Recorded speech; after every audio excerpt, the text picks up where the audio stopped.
Hey guys. This is part 7 of What If Naruto Was the Heir of the Senju clan. Hit like and subscribe if you like this one, and don't forget to check the author in the description. Let's start.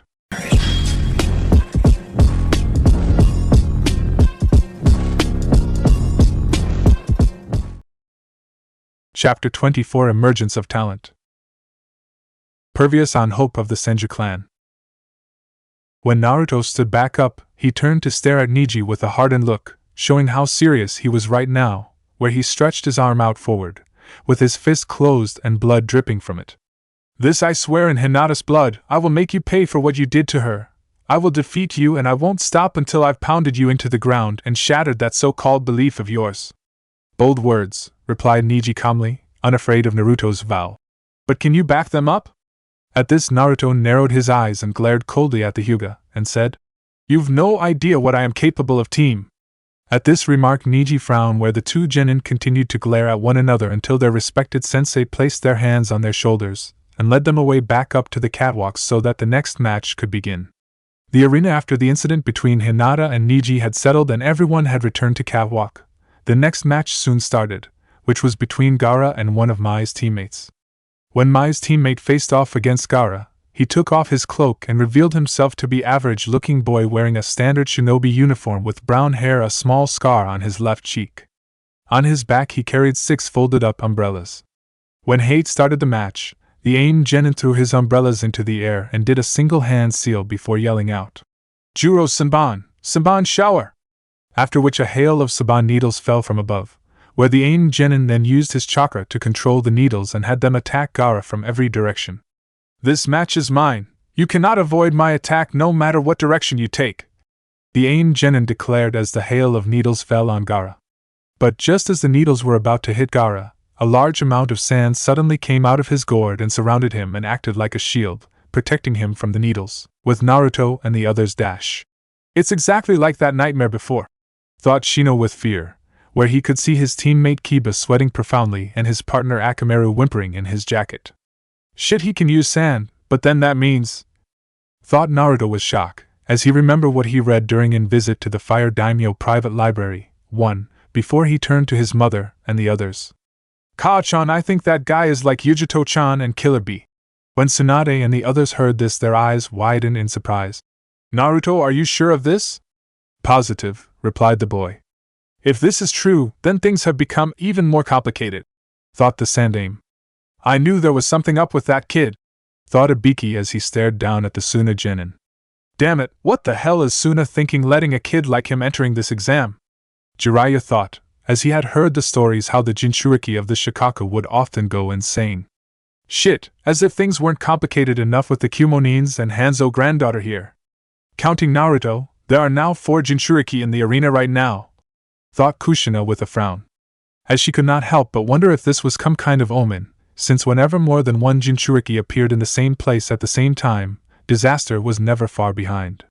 Could that boy be after Naruto? Like Hanzo's granddaughter and the Kumonins? Tsunade wondered. Since like Kushina she found it all too coincidental for Gaara and the Kumonins to be in this exam with Naruto. Naruto-kun, what do you mean by that? How is that guy like those Kumo shinobi? Ino asked, as she stood next to Naruto after the end Hinata's match. Sadly though, Ino never got an answer, as Naruto was focused solely on Gaara and remained silent. Before Ino could even try to ask again, her attention was suddenly caught by what Gaara did next. Down in the arena dash. Impossible! Cried the AIM genin in shock, as he could believe his attack had been so easily blocked by Gaara's sand that there wasn't a scratch on him. I've already seen this technique. Is this really all you can do? Asked Gaara in a bored-like tone. Not even close! Yelled the AIM genin, before he launched another barrage of Senban needles at Gaara, which he blocked by maintaining his sand wall. But unlike the last time, the AIM genin had thrown several Senban needles along with the ones that came from the umbrella. Attached to them were some exploding notes, which he activated as soon as they hit Gaara's sand wall. When the notes exploded, a large cloud of dust appeared and enveloped Gaara. Ha! How do you like that, team? Yelled the AIM genin in victory. Sadly though, the genin's victory didn't last very long, for when the dust from the explosion dissipated, he saw a large sphere of sand, which soon fell apart and revealed an unharmed Gaara. And then no way! cried the AIM genin in disbelief. I'm bored with you, spoke the red-headed genin with a dull tone, before he extended his arm and cried. Sabakakyu, sand binding coffin! After which Gaara's sand shot forward and enveloped the AIM genin, where within seconds the genin was covered in a cocoon of sand, unable to move. I could easily leave you like this and allow the referee to declare me the winner, but that would be too easy and too boring, spoke Gaara, and he had his sand raise up into the air.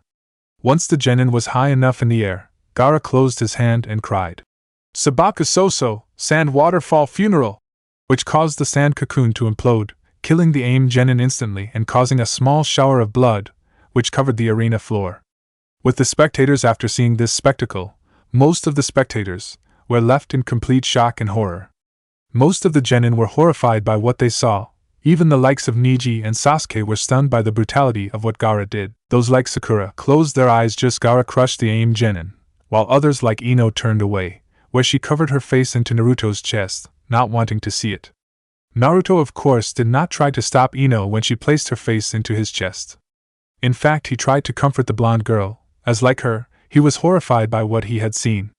Flawless victory as always, Gaara, thought Baki. That idiot never stood a chance, thought a smirking Kankuro. Damn, that is one brutal kid, thought Sabuza, since he could see by looking in Gaara's eyes that he was a stone-cold killer. He also couldn't help but notice that in many ways Gaara was just like him when he was Gaara's age, back when they still had the final exam in Kiri. Such brutality, thought Sandame sadly, who guessed that Suna had raised him to become an emotionless killing machine. The same thing that Danzo wanted to turn Naruto into after the Yondaime sealed the Kyuubi into him. Just as I feared, this kid is a complete sociopath, thought Jiraiya as he looked at the young red-headed boy. So he is the famed ultimate weapon of Suna, thought Kendachi, who was rather impressed with Gaara's power and was completely unaffected by the death of one of his genin. He is clearly no order genin, my thought with a frown, after seeing Gaara's display of power. Even the likes of Danzo frowned when he saw what Gaara did, although for completely different set of reasons. Interesting, so that is the famed Sabaka no Gaara, but why has Suna sent its Jinchuriki into this exam? Is it because of Naruto or for another reason? That guy's a monster, muttered Omoi, with disbelief, and was actually fearful of having to go against him. Yujito, of course, did not take offense to Omoi's comment. In fact, she actually agreed with him, as what Gaara did was indeed brutal. She also had to acknowledge that the Nibi was right about the Jinchuriki of Shikaku. He was indeed dangerous. Soon after being declared the winner by Hate, who needed a moment or two to recover, Gaara began to make his way back up to his team.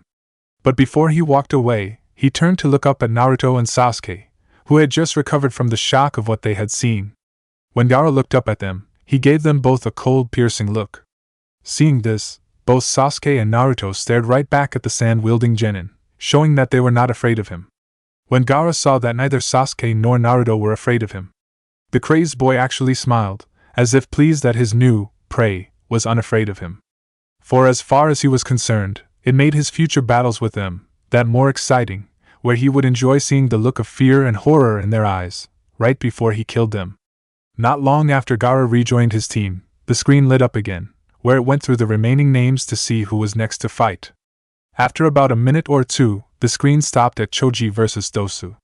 Seeing this, Choji began to feel hesitant about fighting, given what he saw a few minutes ago. Seeing that how nervous his student was, Asuma decided to encourage Choji by promising to treat him to barbecue if he won, and to intervene if he was in danger. Naturally, upon hearing the offer of a free lunch, Choji regained his fighting spirit and jumped down to the arena, eager to fight. When Hate started of the match, Ino suddenly yelled to him that he was fat, so that he would be spurred into fighting even more. As expected, Ino's tactic worked, as Choji was now in a frenzy and transformed into his human bullet tank form and charged straight at Dosu. Sadly, the Oto genin avoided Choji's attack by jumping into the air, where Choji then got lodged in the wall behind Dosu. With Choji unable to fight back, Dosu landed on top of the large boy and used his melody arm to send a blast of sound into Choji's bulk, where its effectiveness was increased as a result of Choji's increased size, thus defeating Choji. Once Asuma picked Choji up and brought him back to the catwalk, the screen activated again and went through the names, where it stopped at Omoi against the last remaining member of Mai's team. Down in the arena when Omoi and the AIM genin stood opposite each other, The Aim Genin took off his cloak, revealing him to be an average-looking young man in his late teens with short blonde hair, wearing a typical Aim shinobi uniform. After Hate began the match, the Aim Genin started things off by throwing a kunai at Omoi, who easily evaded the kunai by sidestepping it. But as soon as the kunai flew by him, it turned around and went to hit Omoi in the back. Fortunately though, Omoi did not miss this and quickly took out his long katana and deflected the kunai. Naturally, the Aim Genin was surprised by this, as he was certain Omoi wouldn't notice it. "I suggest that you do not underestimate the shinobi of Kumo, as I won't fall for such cheap tricks," spoke Omoi calmly with a hint of seriousness. "I see, well then, let's get started," spoke the Aim Genin, where he threw several more kunai at Omoi, who easily deflected them with his katana and then charged forward at the Genin and slashed at him, forcing the Aim Genin to jump backwards to avoid the attack. "That was rather close, but now try these," yelled the Aim Genin as he threw 6 kunai at once at Omoi, who easily sidestepped them. Seeing this, the Aim Genin frowned and threw another 6 kunai at the Kumonin, but like before avoided them by sidestepping them. Annoyed by how easily Omoi was evading his attack, the Aim Genin decided to up the game a bit. He then took several dozen kunai and threw them into the air and did 3 quick hand seals and yelled out, "Sashijin, manipulating attack blades," causing the kunai to stop in midair, where he then sent the barrage of kunai speeding forward. Knowing he couldn't avoid all the kunai, and that he didn't have much time, Omoi immediately swung his katana in a large crescent moon-shape arc, while yelling out, "Kumoryu Maikazukujiri, Cloud Style 3 days moon beheading," allowing him to deflect the 2 kunai that were about hit him. At the same time, he allowed the rest of the kunai to fly by him, where they embedded themselves into the wall behind Omoi. After the remaining kunai flew by him, Omoi charged forward hoping to finish the battle quickly. But as he moved forward, he felt a sharp pain in both his arms. When he looked at them, he saw that the sleeves of his shirt were torn and saw small shallow cuts on his arm. Seeing this, Omoi narrowed his eyes and finally saw the thin lines of steel string that now surrounded him. After seeing this, Omoi realized that his opponent had tied the steel string to the end of his kunai so to limit his movement. It also explained how he was able to control the movements of the kunai that he threw at the beginning of the fight. "Heh, looks like I have you now," said the Aim Genin with a smirk. "There's no way you can avoid my attacks any longer with my wire surrounding you. Nor can you use that long katana of yours properly, given the limited space you have." Omoi, of course, did not respond to this and maintained a blank look. After getting no response from Omoi, the Aim Genin decided to finish the battle, where he took out 3 more kunai and threw them at Omoi. Knowing that he couldn't avoid the kunai or block them with his katana, due to him limited space he had, Omoi was left with one course of action, where in a remarkable feat of skill, he caught the first kunai in his left hand, his free hand, and immediately deflected the other 2 kunai with the kunai he caught. Naturally, the Aim Genin was surprised by this, while everyone else watching the fight was rather impressed with Omoi's skill level. "Humph. Not bad, but it still doesn't change anything. You're still trapped inside my wire and you can't cut it with your katana, as my wire is too strong." "I wouldn't be so sure of that," Omoi answered, where he began to channel his lightning chakra into his katana and in one swift motion, slice right through the surrounding wire. "No way!" cried the Aim Genin in shock at seeing his steel wire being cut by Omoi's katana with ease.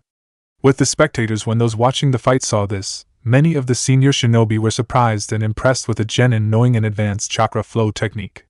Sarutobi Asuma was especially impressed with Omoi's skill, since with the exception of Naruto, Omoi was the first Genin he had seen able to use an advanced chakra flow technique like that.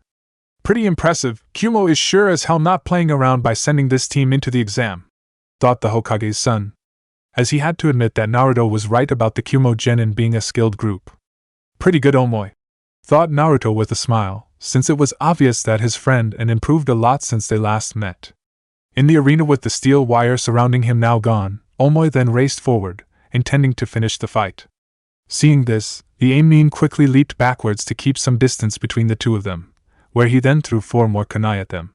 Like earlier, Omoi easily evaded the kunai and continued to race towards the Aim Genin, but like at the beginning of the fight, the kunai were being controlled by the steel ninja wire, where they turned around and flew towards Omoi's back. But just as the kunai were about to stab Omoi in the back, the dark-skinned teen suddenly spun around and yelled, "Kumoryu Uragiri, Cloud Style Reverse Beheading," where he avoided the kunai and cut through the steel wire, causing the kunai to fall to the ground. After dealing with the kunai from behind, Omoi then continued to race forward towards the aimed genin, who was too shocked by what happened to even try and defend himself. By the time he came to his senses, it was too late, where Omoi delivered a large diagonal slash across the genin's chest, causing the genin to collapse onto the ground. When Heir saw this, he immediately called the match to an end and declared Omoi the winner. With Omoi's match now over and Mai's last remaining teammate being taken away, the screen once again lit up and began to go through the remaining 5 names. Eventually, after about 30 seconds, the screen came to a stop at Chojuro and the last remaining member of the Taki team. Like many of the matches, the match didn't last very long, where the Taki genin tried to keep his distance from Chojuro, knowing that if he got too close to the Kiri genin, he would be finished. At the beginning of the fight, the Taki genin threw several kunai and shuriken at Chojuro, who easily blocked them with his wrapped-up sword.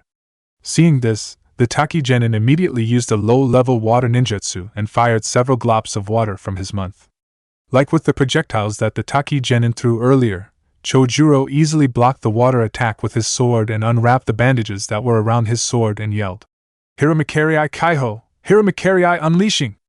After which a large blast of chakra erupted from the sword and took the shape of a large hammer. The attack was so strong that when it slammed into the genin, it sent him flying into the wall behind him, knocking him out and making a large dent in the wall. Naturally, when Naruto saw this, he cringed slightly, as he knew from first-hand experience that getting hit by Hiramakari like that was not pleasant. Sure, when he was hit, he was able to block it and didn't take much damage, not to mention he had Orochimaru's curse seal enhancing his strength and durability. But if he had been caught off guard and hit by that attack, he was certain he would be in a sorry state.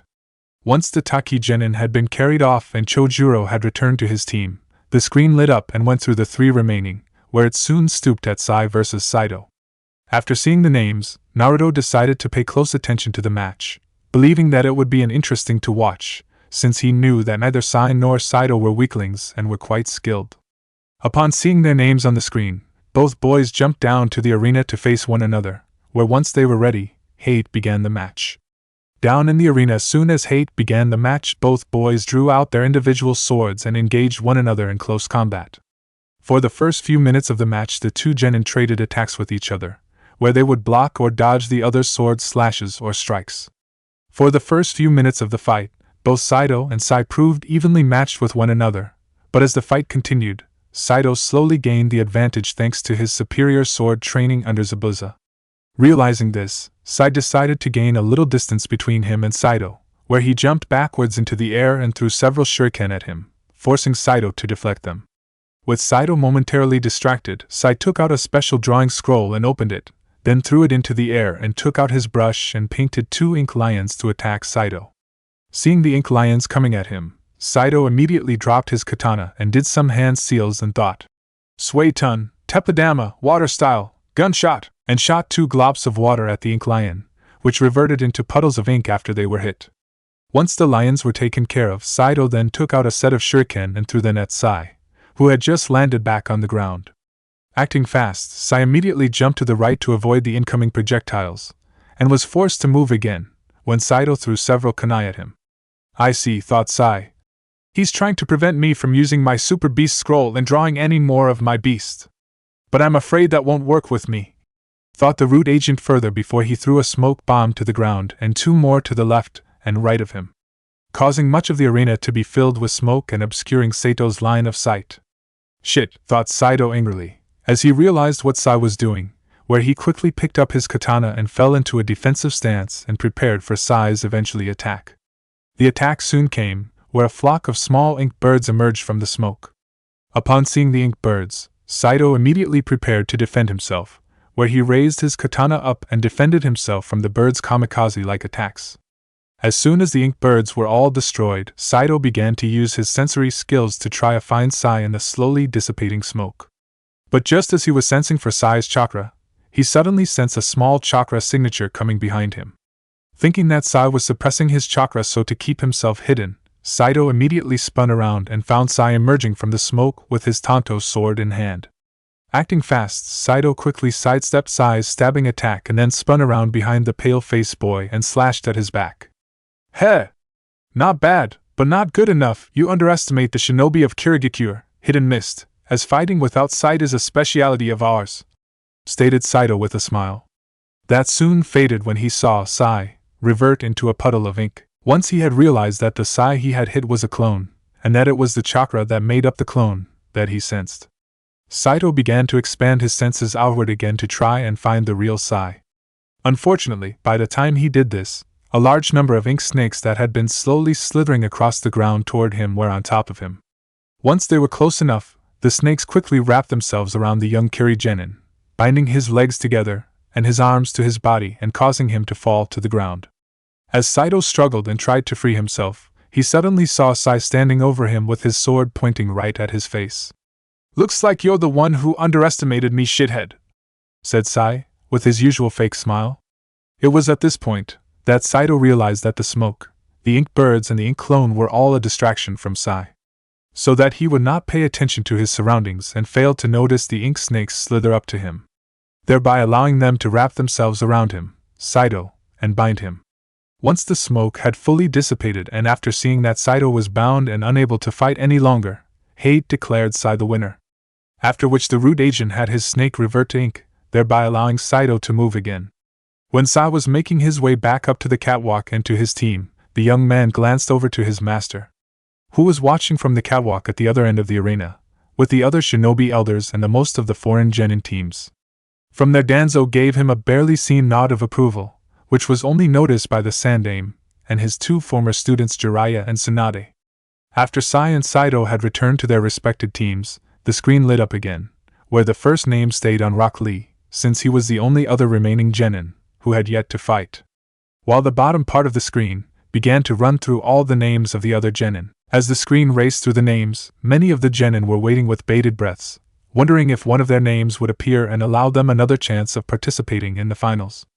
Those who had won their matches also waited with bated breaths, since if one of their names appeared, they would be risking their place in the finals. Eventually, though, the bottom screen came to stop at a name, where there was a gasp of surprise from most people when they saw the name of the person that would be fighting Lee. None, of course, were more surprised than Lee and his opponent when they saw the screen, which read, Rock Lee vs. Senju Naruto. When Naruto saw his name, he didn't know whether he should feel lucky or unlucky, since on one hand he was getting to fight Lee, someone he had wanted to fight ever since his battle with Sasuke, who was not only strong, but a highly skilled taijutsu fighter. Yet on the other hand, he wasn't at 100%, he couldn't use any of this chakra and was still quite sore from his earlier fight with Mai.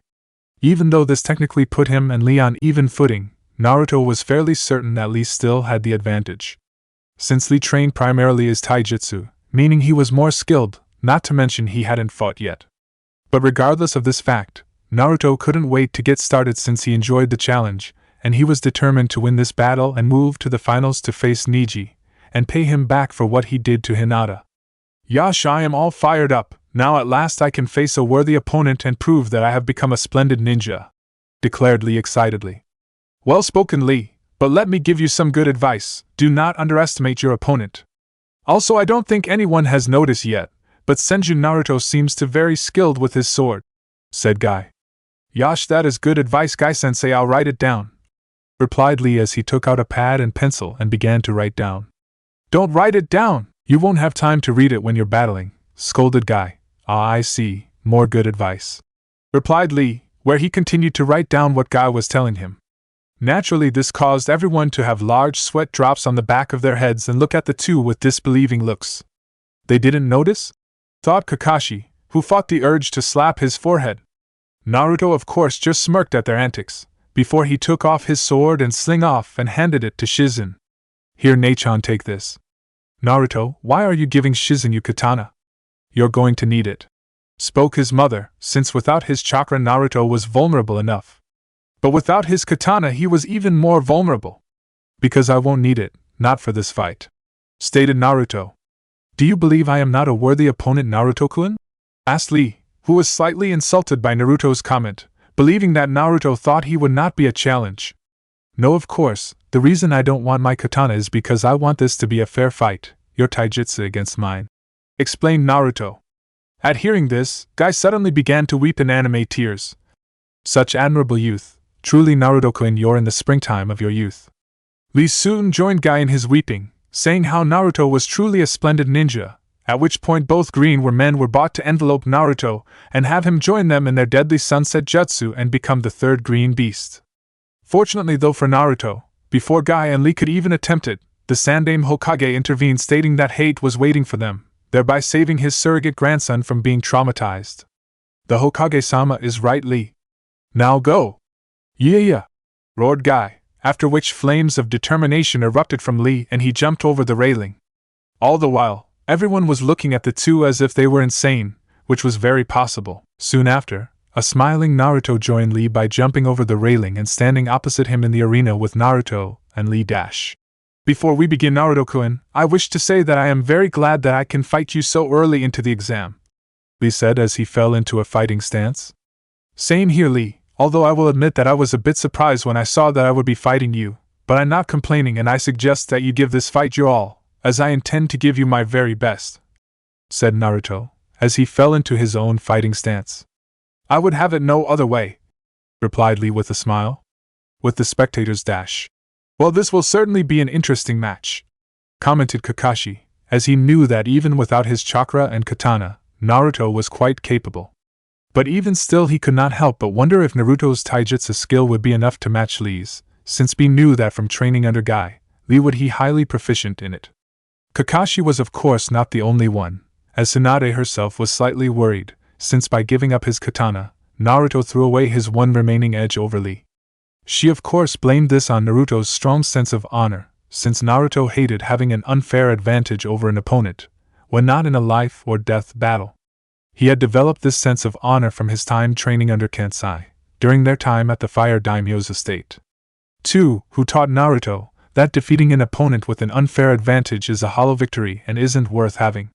In the arena with Naruto and Lee, once both boys were ready, Hate, who was standing between them, raised his hand and lowered it while saying, "Now let the final match of the preliminaries begin." As soon as Hate yelled, "Begin," Lee raced towards Naruto at top speed and did a mid-air spinning kick while crying, "Konoha Senpu, Leaf Whirlwind!" Acting fast, Naruto brought up both his arms and held his ground while blocking the kick, where he then pushed Lee away, causing the bowl-cut boy to flip back and land a few feet back. After blocking the kick, Naruto shook his arms around a bit, as they tingled a bit, since Lee's kick had been quite strong. Soon after though, Lee attacked again, where for the next few minutes the two boys fought in a fierce taijutsu battle, blocking or dodging each other's attacks. Naruto was thankfully able to keep up with Lee's high speed due to removing his Shurshuro Mamazukshiru, for limbs waiting seal, when he fought Mai. In fact, he was actually a good bit faster than Lee was right now. As the fight continued, Naruto blocked another spinning kick from Lee with his right arm, and then attempted to punch Lee with other free arm. Lee of course saw this and fell back to the ground and spun around and did an high-speed leg sweep.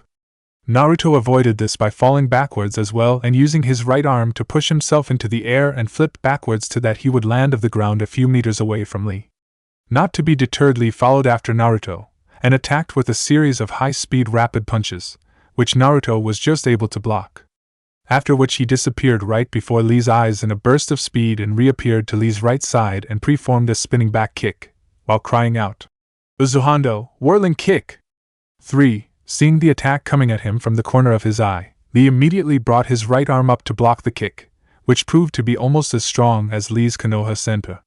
Not letting up on his attacks and in an impressive feat of agility, Naruto was able to push himself off Lee's arm, and spun himself around Lee's unguarded left side and delivered a powerful forward mid-air spin kick, hitting the left side of Lee's head and sending the green-cladded boy flying into the wall, but was able to recover and flip himself around, before he could hit it. As Lee stood back up, he rubbed the side of the head, where his left cheek was red from the kick. "Impressive move, Naruto-kun, you're indeed a worthy opponent." "Same to you, Lee," Naruto replied, before he charged forward at top speed. For several minutes, Naruto forced Lee to be on the defensive, by using his superior speed to his advantage. Although it did little to help, since despite being of the defensive, Lee suffered little damage, as he was able to block or dodge nearly all of Naruto's attacks, thanks to the intense taijutsu training he went under with Guy. For as fast as Naruto was right now, Lee was still more skilled and experienced in taijutsu fighting than Naruto, and therefore could take a few hits and wait for the right moment to strike, which he did. When an opening eventually appeared in Naruto's defenses, Lee struck and delivered a powerful forward kick to Naruto that sent the blonde boy flying back. Recovering quickly, Naruto landed back onto his feet, where he was forced to sidestep a forward punch from Lee and attempted a strong elbow strike to the left side of Lee's head. Luckily though for Lee, he was able to bring up his guard in time and block the elbow strike. But when he did, Naruto used Lee's arm as type of springboard to push himself away and spin around behind Lee and struck him with a strong elbow strike to the back of the elder boy's head, causing the bushy-haired boy to fall forward. The strike was so strong, it nearly knocked Lee out, but luckily for him, he was able to stay conscious and rolled away from the young Senju. Naruto immediately pursued after Lee, but the elder boy was able to keep his distance from Naruto, and even jumped into the air to avoid a strong punch from Naruto. He even took out and threw several shuriken at his blonde-haired opponent, forcing him to jump backwards to avoid them, thereby increasing the distance between the two of them. For a moment or two the two Konoha genin continued to stare at one another, until eventually the two charged forward. After dodging one of Naruto's punches, Lee disappeared in a blur and reappeared to Naruto's left and attempted to punch him in the side. But Naruto caught sight of Lee appearing to his left. He was able to raise his arm up in time to block the punch, where he attempted a roundhouse kick to Lee's side. Seeing this, Lee flipped up into the air and tried a falling axe kick on Naruto's head, who quickly rolled out of the way to the right to avoid the kick, where he spun around and engaged Lee again in hand-to-hand fighting. With the spectator's dash, most impressive, commented Guy as he watched his student and Naruto fight. He was quite impressed with Naruto's speed and skill as well as his reactions to Lee's moves, showing he had been trained well in hand-to-hand fighting. He was further intrigued with Naruto's fighting style, despite how blunt and rough it was. In many ways Guy found it similar to the Goken, strong fist style, where it relied on hard, fast-hitting moves. Yet it also involved using one's agility to attempt risky moves, and it involved using not only punches and kicks, but also elbow strikes and knee strikes. Tell me, Kushina-san, what style is Naruto-kun using? I've never seen this type of taijutsu. He isn't using any fighting style, or at least not one with any name, as according to Naruto, he invented this style himself, answered Kushina. At this, Guy raised his eyebrow with fascination, as he was not only surprised but highly impressed with Naruto. Since to develop one's own fighting style was very commendable in his book, but even more, since the style Naruto was developing had the potential to be quite powerful if developed correctly. Excuse Guy-sensei, asked Sakura. But can you tell me why Lee-sen is only using taijutsu moves? I get that he specializes in taijutsus, but still fighting Naruto with taijutsu alone will be difficult. Why doesn't he try any ninjutsu? It's not that he isn't using them, it's just that he can't, answered Guy. Huh? Asked Sakura, not understanding what Guy was saying. Lee has no talent in using genjutsu or ninjutsu. What? No way? Cried Sakura in surprise, where she was joined by Sasuke, who was equally surprised by this news. When I first met Lee, he had no talent in anything, stated Guy. Impossible, thought Sasuke, as he knew how strong Lee was from first-hand experience. Although it is very rare, there are shinobi who are born unable to perform ninjutsu and genjutsu. Knowing this, there was only one thing I could teach Lee to help him survive the shinobi world, and that was taijutsu, and although this can be seen as a disadvantage, it can also be seen as an advantage, where he could perfect his taijutsu to a level that most shinobi could never reach. Before Sakura or Sasuke could ask Guy further, they noticed that Naruto had gained the advantage in the fight and was forcing Lee back. With Lee and Naruto down in the arena after avoiding a strong kick from Naruto, Lee did a series of backward somersaults to gain some distance from the young Senju. But Naruto would have none of that this time, as he pursued Lee and threw several shuriken at him, forcing the bushy-haired boy to push himself up high into the air, where he landed on the stone hands. After landing on the stone hands, Lee looked down, wondering what to do, but as he was strategizing, he suddenly heard his sensei Guy call out to him. Lee, take them off. Knowing what his sensei was referring to, Lee turned to look at his sensei in surprise. But Guy-sensei, I thought, that was only permitted when protecting very important people, said Lee in surprise. Yes, I know, Lee, but this is an exception and I will allow it, replied Guy with a thumb up. At hearing this, Lee got excited and began to laugh and started to take off his weights underneath his orange leg warmers. I guess I'm not the only one that uses this kind of training method, thought Naruto with a frown, when he saw Lee taking the weights of his legs. With the spectator's dash. Are those? Muttered Ino. Weights? Finished Shikamaru. Weights? Thought Tsunade with a slight frown. This can't be good, thought Jiraiya. A little old-fashioned guy, even Jiraiya-sama uses seals when it comes to this type of training method, thought Kakashi as he glanced at his friend. This should be interesting, thought Kushina. Humph, I don't see how losing some leg weights is going to make that big of a difference, muttered Mai. Now Senju, let's see how well you do against Lee without his weights on, thought Niji. With Lee and Naruto in the arena dash. Yosh! That feels so much better, now I can move freely, said Lee as he stood back up and lifted his weights up and dropped them. But when they hit the ground, there were two large crashes where the weights caused two small craters in the ground. What the fuck? Naruto cried as he couldn't believe his eyes. With the spectators when Lee's weight crashed to the ground, everyone in the arena was left stunned and wide-eyed by how heavy Lee's weights were. What the hell? Cried Tsunade and Jiraiya together in shock. But how? Said a stunned Shizen, who was squeezing poor Tonton in shock. Impossible, said Sasuke, who couldn't believe his eyes. This is off the chain, yo, declared Killer Bee. How could he even move with that much weight on him? Cried a surprised Sakura. He can't be human, thought a shocked Mai. Guy, you are too much, thought Kakashi with a sigh. Talk about overkill, muttered Kushina. This is insane, thought Yamato with a stunned look. With Lee and Naruto in the arena dash. This is nuts, what kind of sensei is Mato guy? Not even Ka-chan would do that to me, and how can he move so fast with all that weight on him? Thought Naruto, as he still couldn't believe what he was seeing with his own eyes.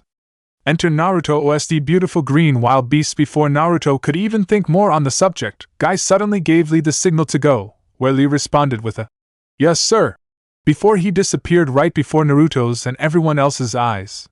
The next thing Naruto knew, Lee appeared right before him, when Naruto tried to defend himself and strike at Lee. He disappeared and reappeared to Naruto's right and delivered a powerful punch to the side of Naruto's face, sending him flying. Before Naruto could even realize what had just happened, Lee appeared again in midair and gave him a brutal kick to the left side of his face, sending him flying in the opposite direction. After the kick, Naruto tried to recover by getting his feet back on the ground, but as soon as he did, Lee appeared again and punched him in the stomach. The punch was so strong that Naruto felt like he had been kicked by a donkey and nearly fell to his knees. This continued for the next few minutes, as Lee flew around Naruto, making the young Senju feel like a ping-pong ball at being sent flying around the arena. He couldn't even defend himself, as every time he tried, Lee would hit him before he could put his guard up, and every time he tried to hit Lee, the green-clad boy would disappear and reappear somewhere else. With the spectators dash. Unbelievable, said a stunned Sasuke, as he couldn't believe that Lee was this fast and that he held back this much from their fight. So fast, thought Kakashi in surprise. Amazing, thought Kurinai. Naruto-kun, cried a worried Mai. That guy is too much, he's just too fast, said Shikamaru. I can't even keep up with him, said a stunned Choji. I never dreamed that anyone could be so fast, stated Ino in surprise and worry when she saw what was happening to Naruto. How in the hell can anyone be that fast? Said a shocked Kiba. Damn it, thought Tsunade as she tightened her grip on the railing. Shit, what the hell has Guy been doing to this kid? Thought Jiraiya, as he couldn't believe that anyone around Naruto's age could be this fast. Incredible, not even Gaara-san would be able to keep up with that kind of speed, thought the amazed Temari. No way, muttered Omoi. What the hell is Konoha doing with these guys? Yelled a shocked Karui. Shit, this kid is even faster than Haku, said stunned Zabuza. No doubt, spoke Chojuro, who was joined by his teammate Sido in agreement. Even Haku herself had to agree with them, as there was no point in denying it, although right now that was the least of her concern. Since right now she was fearful for Naruto, as the young boy was being thrown about like he was nothing by Lee. Haku was of course not the only one who was worried for Naruto, since even Mai, Yujito, Samui, Omoi, Ino, Jiraiya, Shizen and his mother Tsunade were becoming more and more worried as they watched the fight. As I said, even though Lee is unable to use either ninjutsu or jinjutsu, we focus solely on his taijutsu, turning his disability into a gift. Now he doesn't need those skills to win, since he has now become the foremost taijutsu specialist and won't lose to anyone.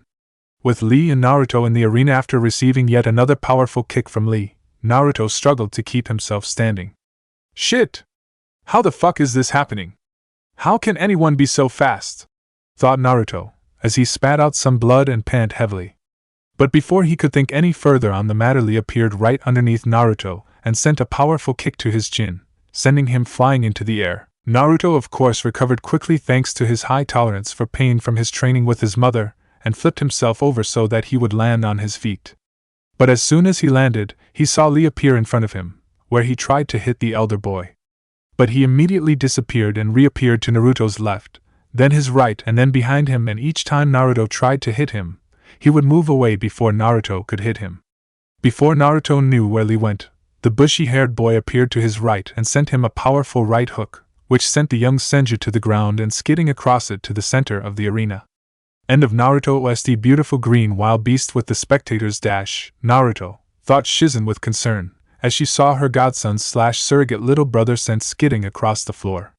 She could also see that both Jiraiya and Tsunade were just as concerned for Naruto as she was, where Jiraiya gripped his hands tightly and Tsunade was biting her fingernails. Damn, it's bad enough that the kid went against Hanzo's granddaughter, but now he's up against Guy's student and he's wiping the floor with him. This just isn't the kid's day, thought Asuma. The boy finished now, thought Baki. It seems that you and I weren't destined to fight after all, Senju. But then again, if you couldn't beat a failure like Lee, then perhaps you weren't worth fighting after all, thought Niji. Poor brat just had some bad luck, muttered Anko. That's it, I'm ending this, said Tsunade as she was about to go down and stop the match, but before she could, she was stopped by Kushina. Hold on, Tsunade, this fight isn't over yet. It is as far as I'm concerned. I'm not going to stand by and let my son get beaten into the ground. Please just wait a few more minutes, you should know better than anyone how tough he is, said Kushina. Of course I do, I trained him after all, rounded Tsunade, but in the condition he is in now and the seal preventing him from using his chakra, how can he hope to beat that boy? Well, you've forgotten that Yamato and I have trained him and we've taught him a few things, so trust me. Naruto isn't done yet, he still has a chance and he is about to make his move, replied Kushina as she watched Naruto slowly stand up. Tsunade, I know you're worried, but just wait a little longer. Kushina and Yamato have trained Naruto well. I too believe he still has a chance, said the Sandaime. At hearing this, Tsunade frowned slightly, but decided to wait just a little longer and hope that her son could pull through this. With Lee and Naruto in the arena, as Naruto slowly got back onto his feet, he spat up some more blood and coughed a little. Crap! I knew Lee was tough, but I never imagined he was this strong. His speed is insane. I just can't keep up with him. I've got no other choice. I have to play my final card. If I don't, I'm going to lose this fight. After seeing that Naruto was back on his feet and seeing the shape he was in, Lee frowned slightly. Naruto-kun, please give up. I do not wish to hurt. You cannot hope to match my speed. There will be no shame in admitting defeat. When Naruto heard this, he just chuckled. Sorry, Lee, but giving up is simply not my style. Besides, if you were in my shoes, would you give up? I suppose I would not, in that we are alike, but regardless, this fight is far from over, stated Naruto, where he then began to remove his green fingerless gloves, revealing 2 tattoos on the back of his hands. With the spectators dash. Are those? Said Tsunade. Chakra storage seals, finished Jiraiya. Yep, they are, after I carved the chakra storage seal on his katana. I suggested that we also place some on his body, so that in the event that he was out of chakra and lost his katana, he could use the seals on his body and draw from them. But why didn't he use them in his first fight?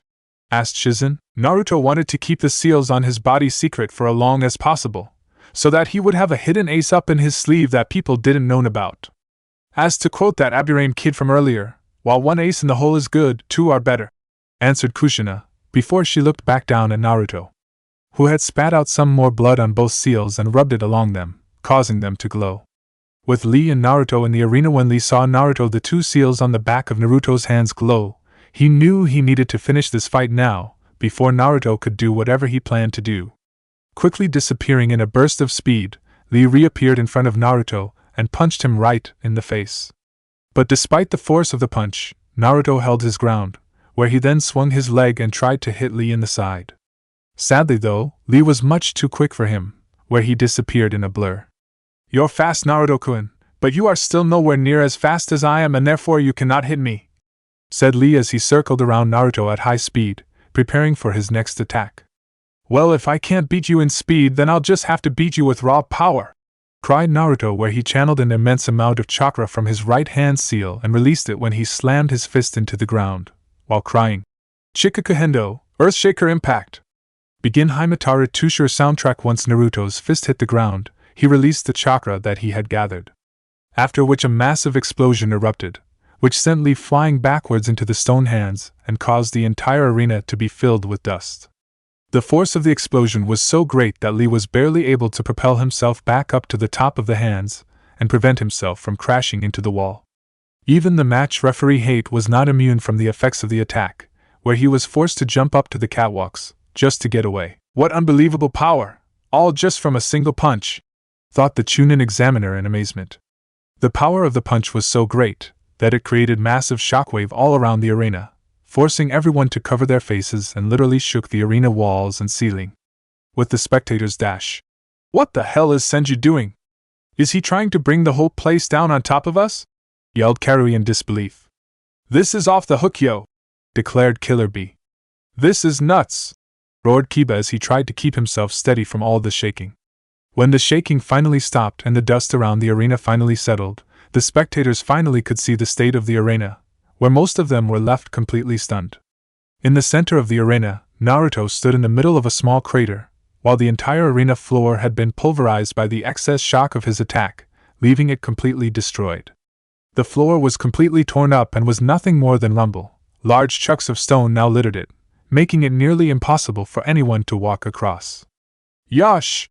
said Tsunade with a smile, at seeing her son turning the fight around as well as seeing that Naruto had indeed improved since she last saw him. "Naruto," thought Shizen with a smile and some relief that he was alright. "You're definitely a chip off the old block brat, that's for sure," thought Jiraiya with an amused smile. "That's the way, Naruto! That's my student! Show this guy who's boss!" yelled Kushina excitedly as she punched her fist into the air. At the same time, Yamato could only sigh and slap his forehead, not only because of Kushina's antics, but also because of what Naruto did to the arena. As like his mother, Naruto didn't know the meaning of restraint.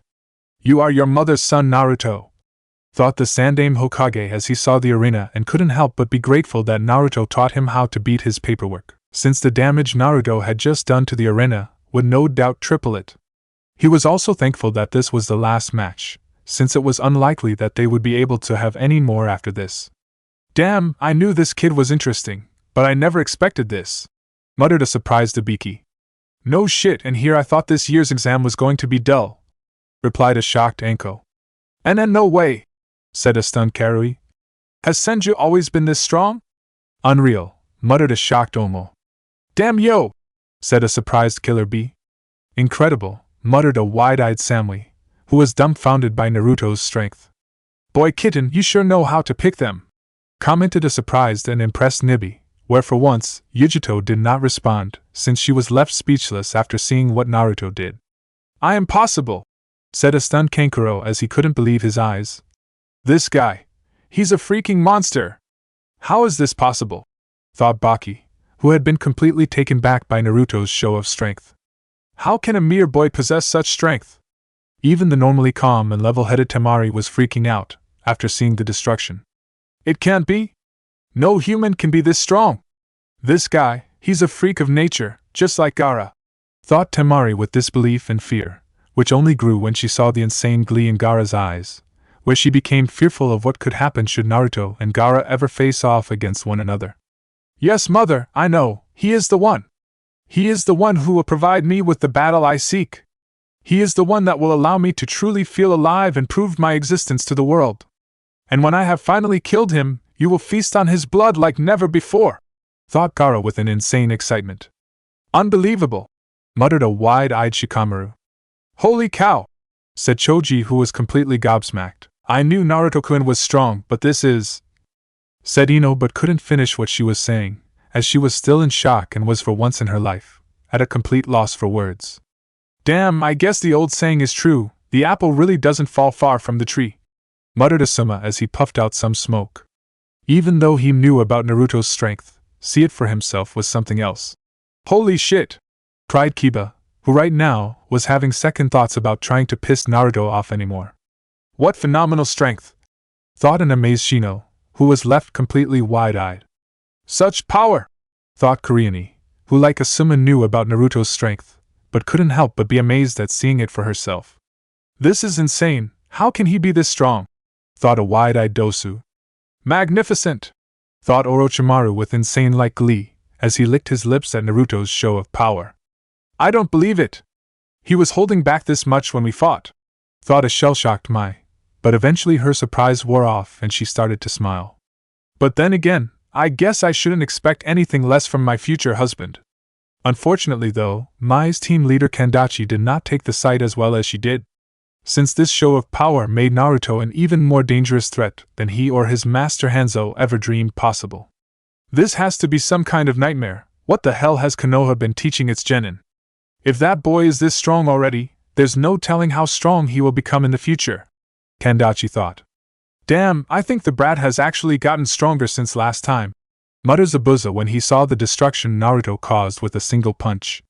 I agree, answered Haku, who like Zabuza was impressed with Naruto's power, as well as happy that Naruto had turned the fight around.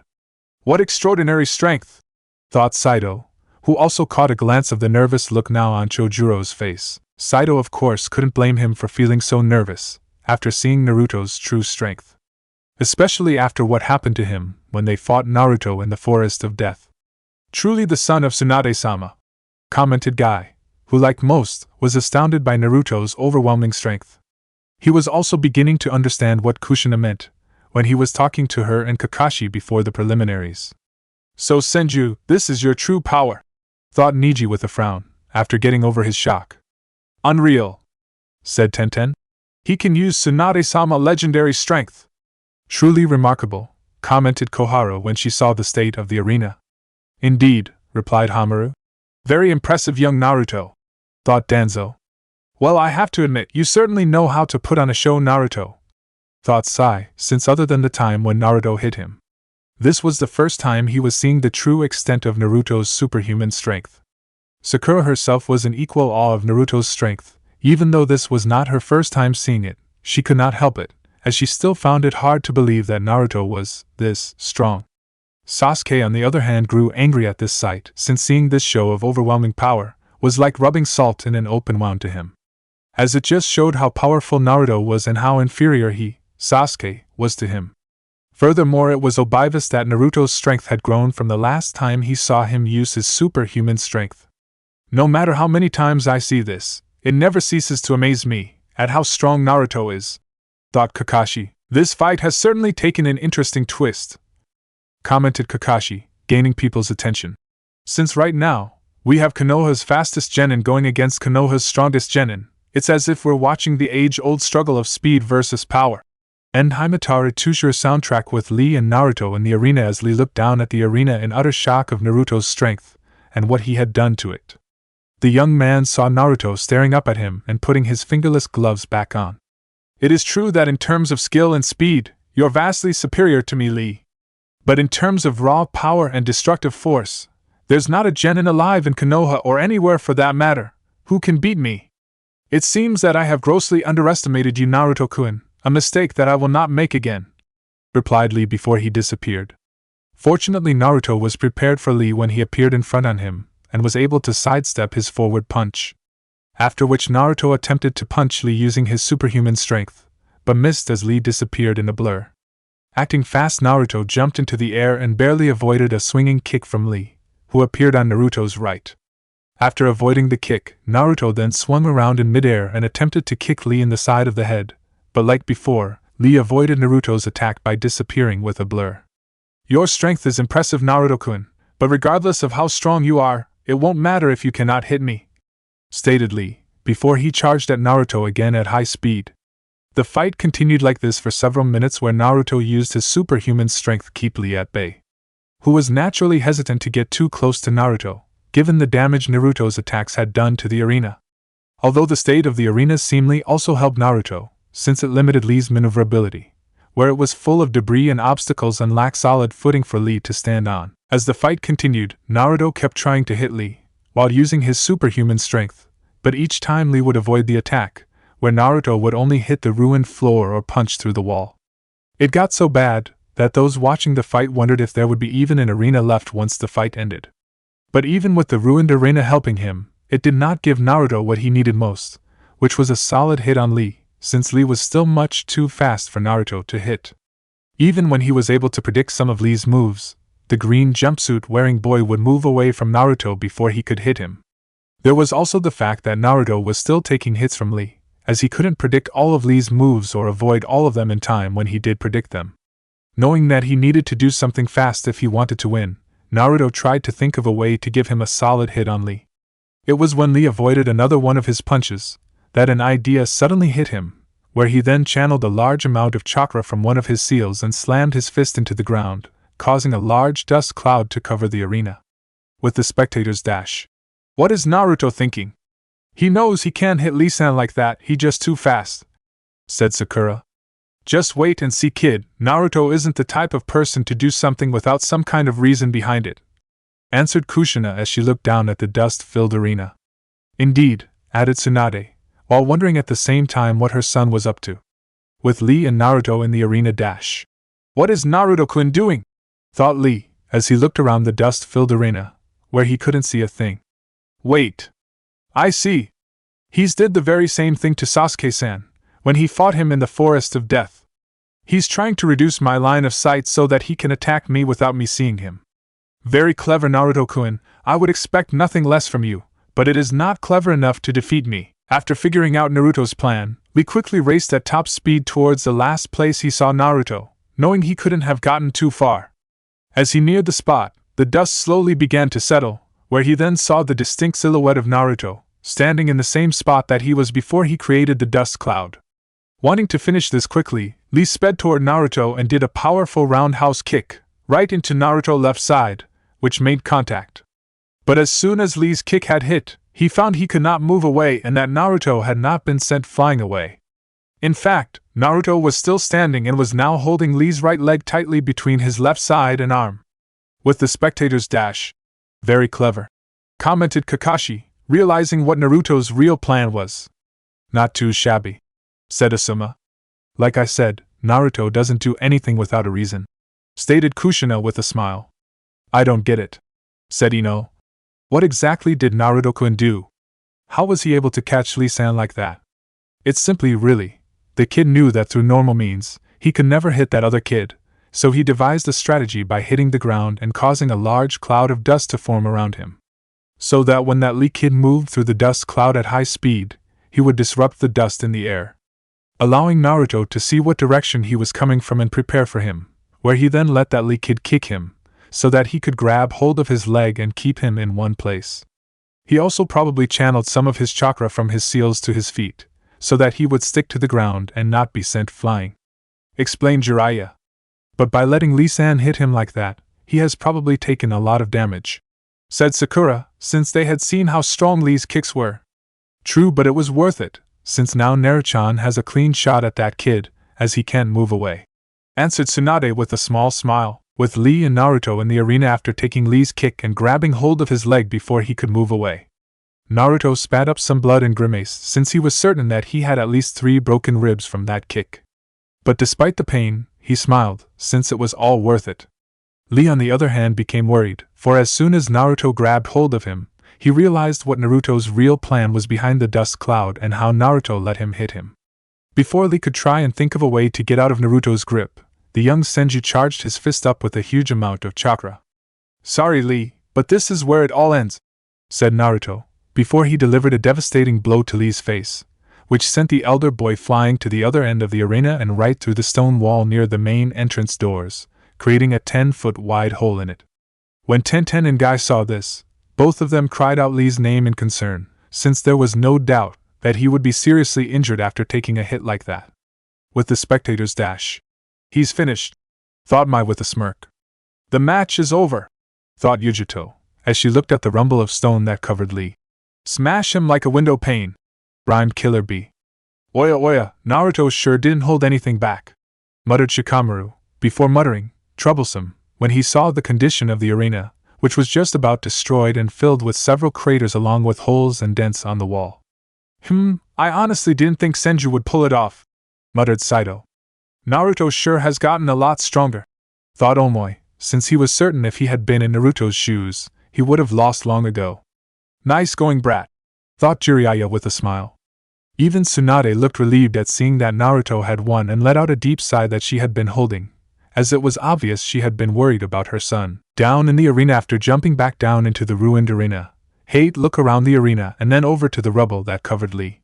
This match is OV, said Heir, but before he could finish, he suddenly heard Lee's voice cry out. Wait! Once he heard this, Heir quickly turned to look at the broken wall and saw Lee's right hand sticking out from underneath the rubble, before Lee slowly pulled himself out. With the spectators dash. Impossible! Cried Tsunade in shock. No way! Said Shikamaru. How on earth is he still conscious, let alone able to move? Naruto hit him dead on, said a stunned Shizen. But how? Asked Sasuke in shock, since after taking a hit like that, a normal human being should be unconscious if not dead. He can't be human, said Ino. I give that kid this, he's a tough one, thought Jiraiya with a frown. Thank goodness, thought Guy as he let out a sigh. Lee, thought Tenten, as she too let out a sigh of relief. With Lee and Naruto in the arena dash. How in the hell is he able to stand? I hit him right in the face, at full force, thought Naruto in shock. Lee should be out like a light for the next 3 days at least. As he stared in disbelief at Lee, Naruto noticed that Lee was in sorry state. He was covered in cut and bruises and bleeding all over his green jumpsuit, which was in tatters right now. Naruto also noticed that Lee's arm looked to be slightly out of place, as if it was dislocated. No doubt caused when he hit Lee and sent him flying through the wall. Lee, stop this, you're in no shape to fight, you can't beat me, especially with your arm dislocated like that, just give up. I don't want to hurt you any more than I already have, Naruto said in concern, since he didn't want seriously hurt Lee. I'm sorry, Naruto-kun, but like you I have my pride and I have no intention of giving up, as I have my own shinobi way to protect. Can't you stop this? Asked Naruto as he turned to Heir. If your opponent can still stand and intends to fight, then fight will continue, replied Heir. At this Naruto frowned, since he didn't want to hurt Lee anymore, before he could argue anymore.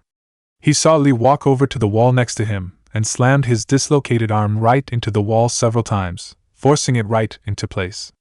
When Naruto and those that were watching saw this, many of them like Naruto couldn't help but flinch or look away, especially when they heard the sound of his shoulder go back into its slot echo throughout the arena, as well as hearing Lee's cries of pain when it did. Once Lee's arm was back into place, he turned to look at Naruto, who didn't look pleased, as he didn't want to fight Lee anymore, since even if his shoulder was back in place, Lee was still in bad shape. Ignoring the pain that he felt coming from his broken ribs, as well as his other injuries, Naruto charged at Lee, who tried to defend himself, but due to his own injuries, he could not raise his arms up in time and was sent skidding across the ground when Naruto punched him. With the spectators dash. Lee-san is not moving as fast as he used to, commented Sakura. I'm not surprised, after taking a direct hit like he did from Naruto. When he uses his superhuman strength, you don't simply walk away from it, not without some serious injuries at least, replied Kushina. I agree, although I will admit I'm amazed that Lee-san is even able to stand and attempt to fight, after taking a hit like he did, added Yamato.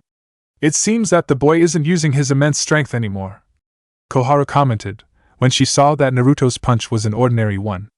Could he have used all the chakra in his storage seals? I don't believe so, answered Hamura, who, like his counterpart, had recognized the seals on the back of Naruto's hands earlier on. If I were hazard to guess, I believe that the boy is holding back, so not to serious hurt the other boy. No doubt he's hoping that the guy's student will be easy to knock out in his weakened state, so that he won't hurt him any further. That sort of softness will you killed one day, boy, thought Danzo, who saw that Sai's report on Naruto were correct. As despite his immense skill and power, Naruto lets his emotions and heart control him, something that Danzo blamed Tsunade and Sarutobi's teachings on. With Lee and Naruto in the arena after Naruto sent Lee skidding across the ground, he looked down at his opponent/friend, who was struggling to get back up on his feet. Please Lee, just stop this. I don't want to hurt you anymore. You can barely move. If this continues you'll be seriously hurt, and that's something I don't want. As Naruto said this, Lee began to remember all the fights that he had with Neji and how he always lost to him, and how Neji kept saying Lee, could never beat a prodigy like him. He also remembered how everyone from his old class in the academy would say that he was hopeless, since he had no skill in ninjutsu or genjutsu, and that he was a failure. But then he began to remember how Guy believed in him and helped him become strong. "I'm sorry, Naruto-kun, but I must refuse your offer again. I cannot and will not give up," said Lee as he slowly stood up again. At this, Naruto just gashed his teeth in frustration, before charging at Lee again, intending to finish this battle now. But when he punched forward, Lee vanished in a blur, much to everyone's surprise minus Guy's, who smiled. After seeing this, Naruto turned and began to attack Lee with a series of jabs and thrusts, but like earlier on in the fight, Lee skillfully avoided all of them.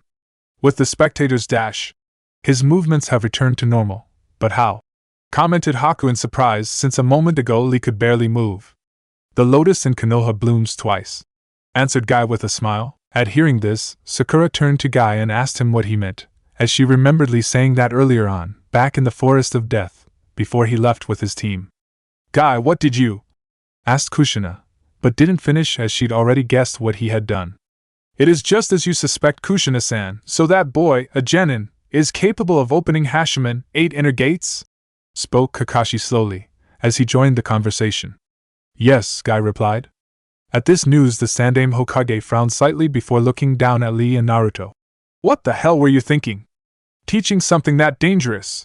grounded Tsunade, angrily, as she turned to the bowl-cut-haired man, knowing what this meant. "This is a disaster," said Jiraiya. "What the hell have you done?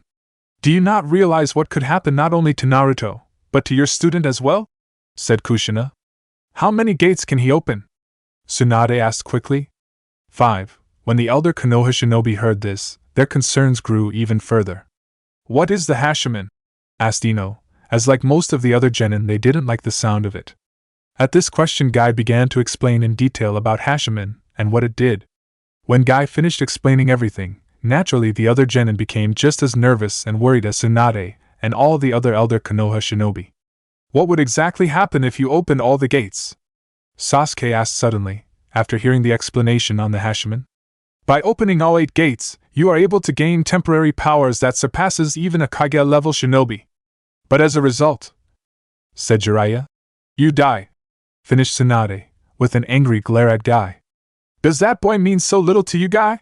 asked Kakashi, as he looked at Guy with a serious stare. "There are limits to what you should teach a boy. I thought you knew better than this." At this, Guy just gave Kakashi and the others a serious look.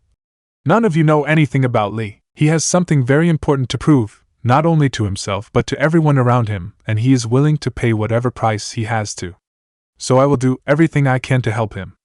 With Lee and Naruto in the arena, after Lee avoided one of Naruto's kick, he disappeared and reappeared at the other end of the arena, away from Naruto, with his back to the main doors of the arena.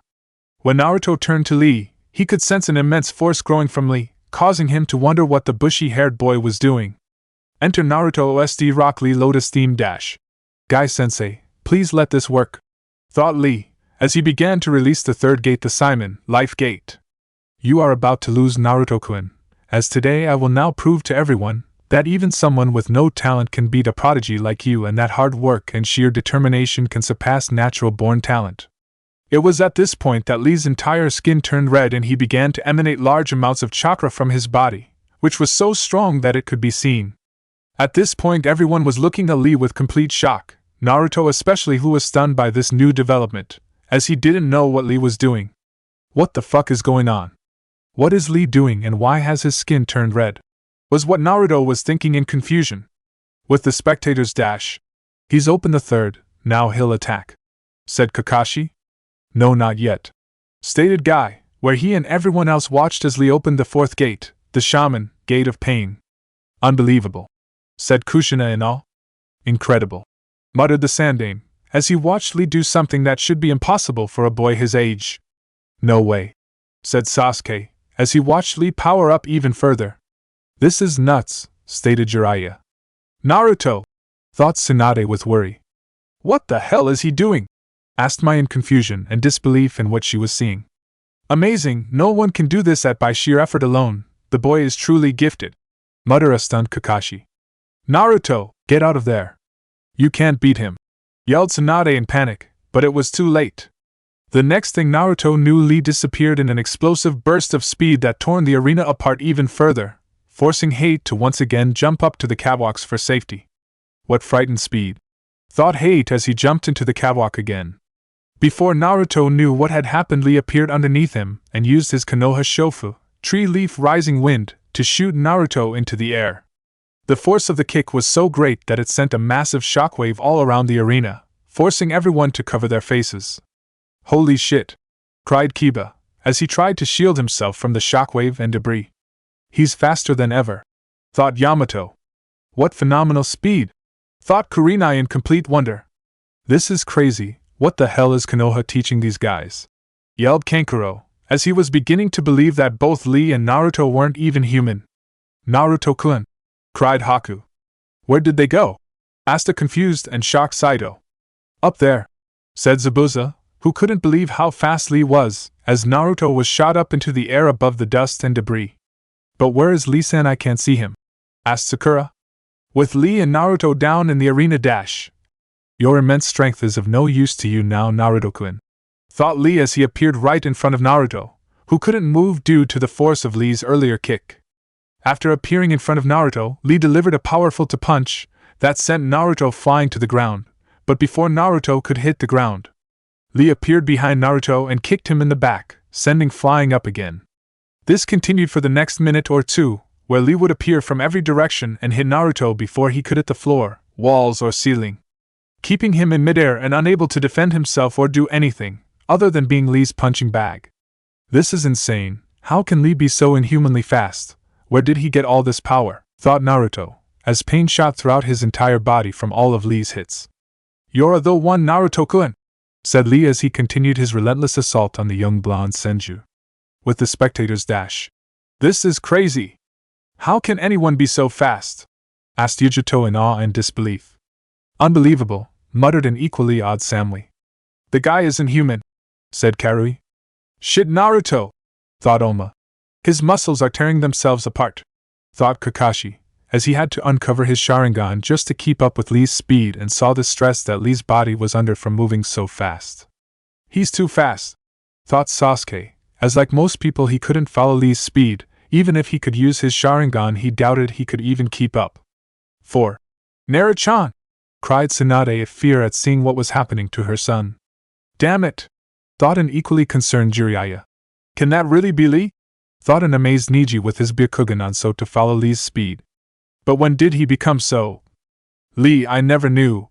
Thought Tenten is awe of her teammates' speed and strength. It was at this point that Guy saw Lee preparing to open the 5th gate, the Tamen, Gate of Limit.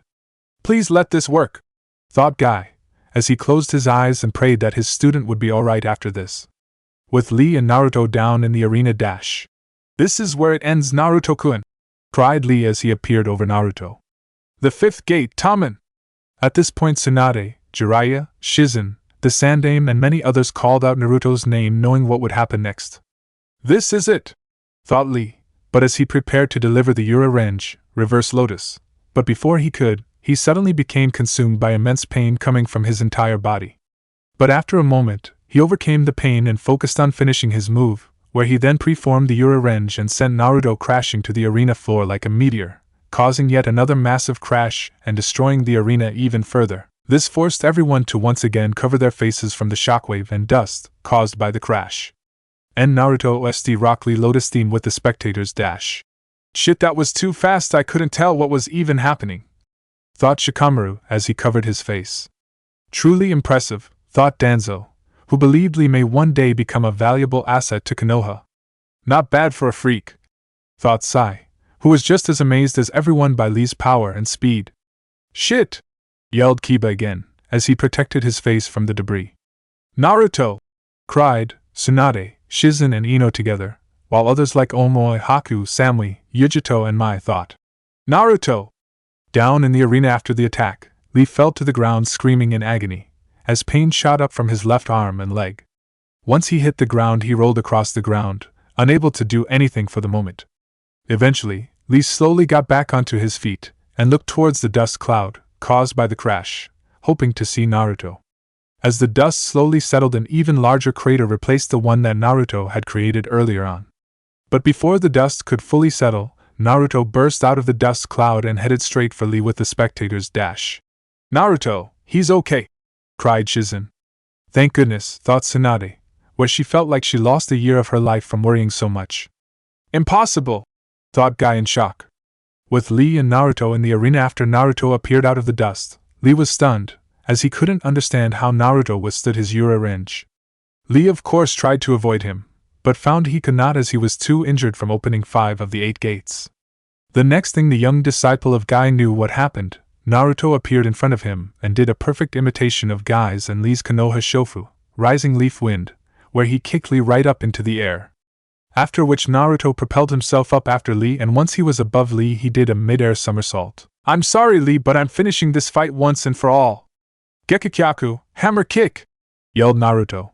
Before he performed a falling axe kick down on Lee's chest and sent the young boy crashing to the floor, just like Lee had done to Naruto moments ago, indicating that Naruto was using his superhuman strength.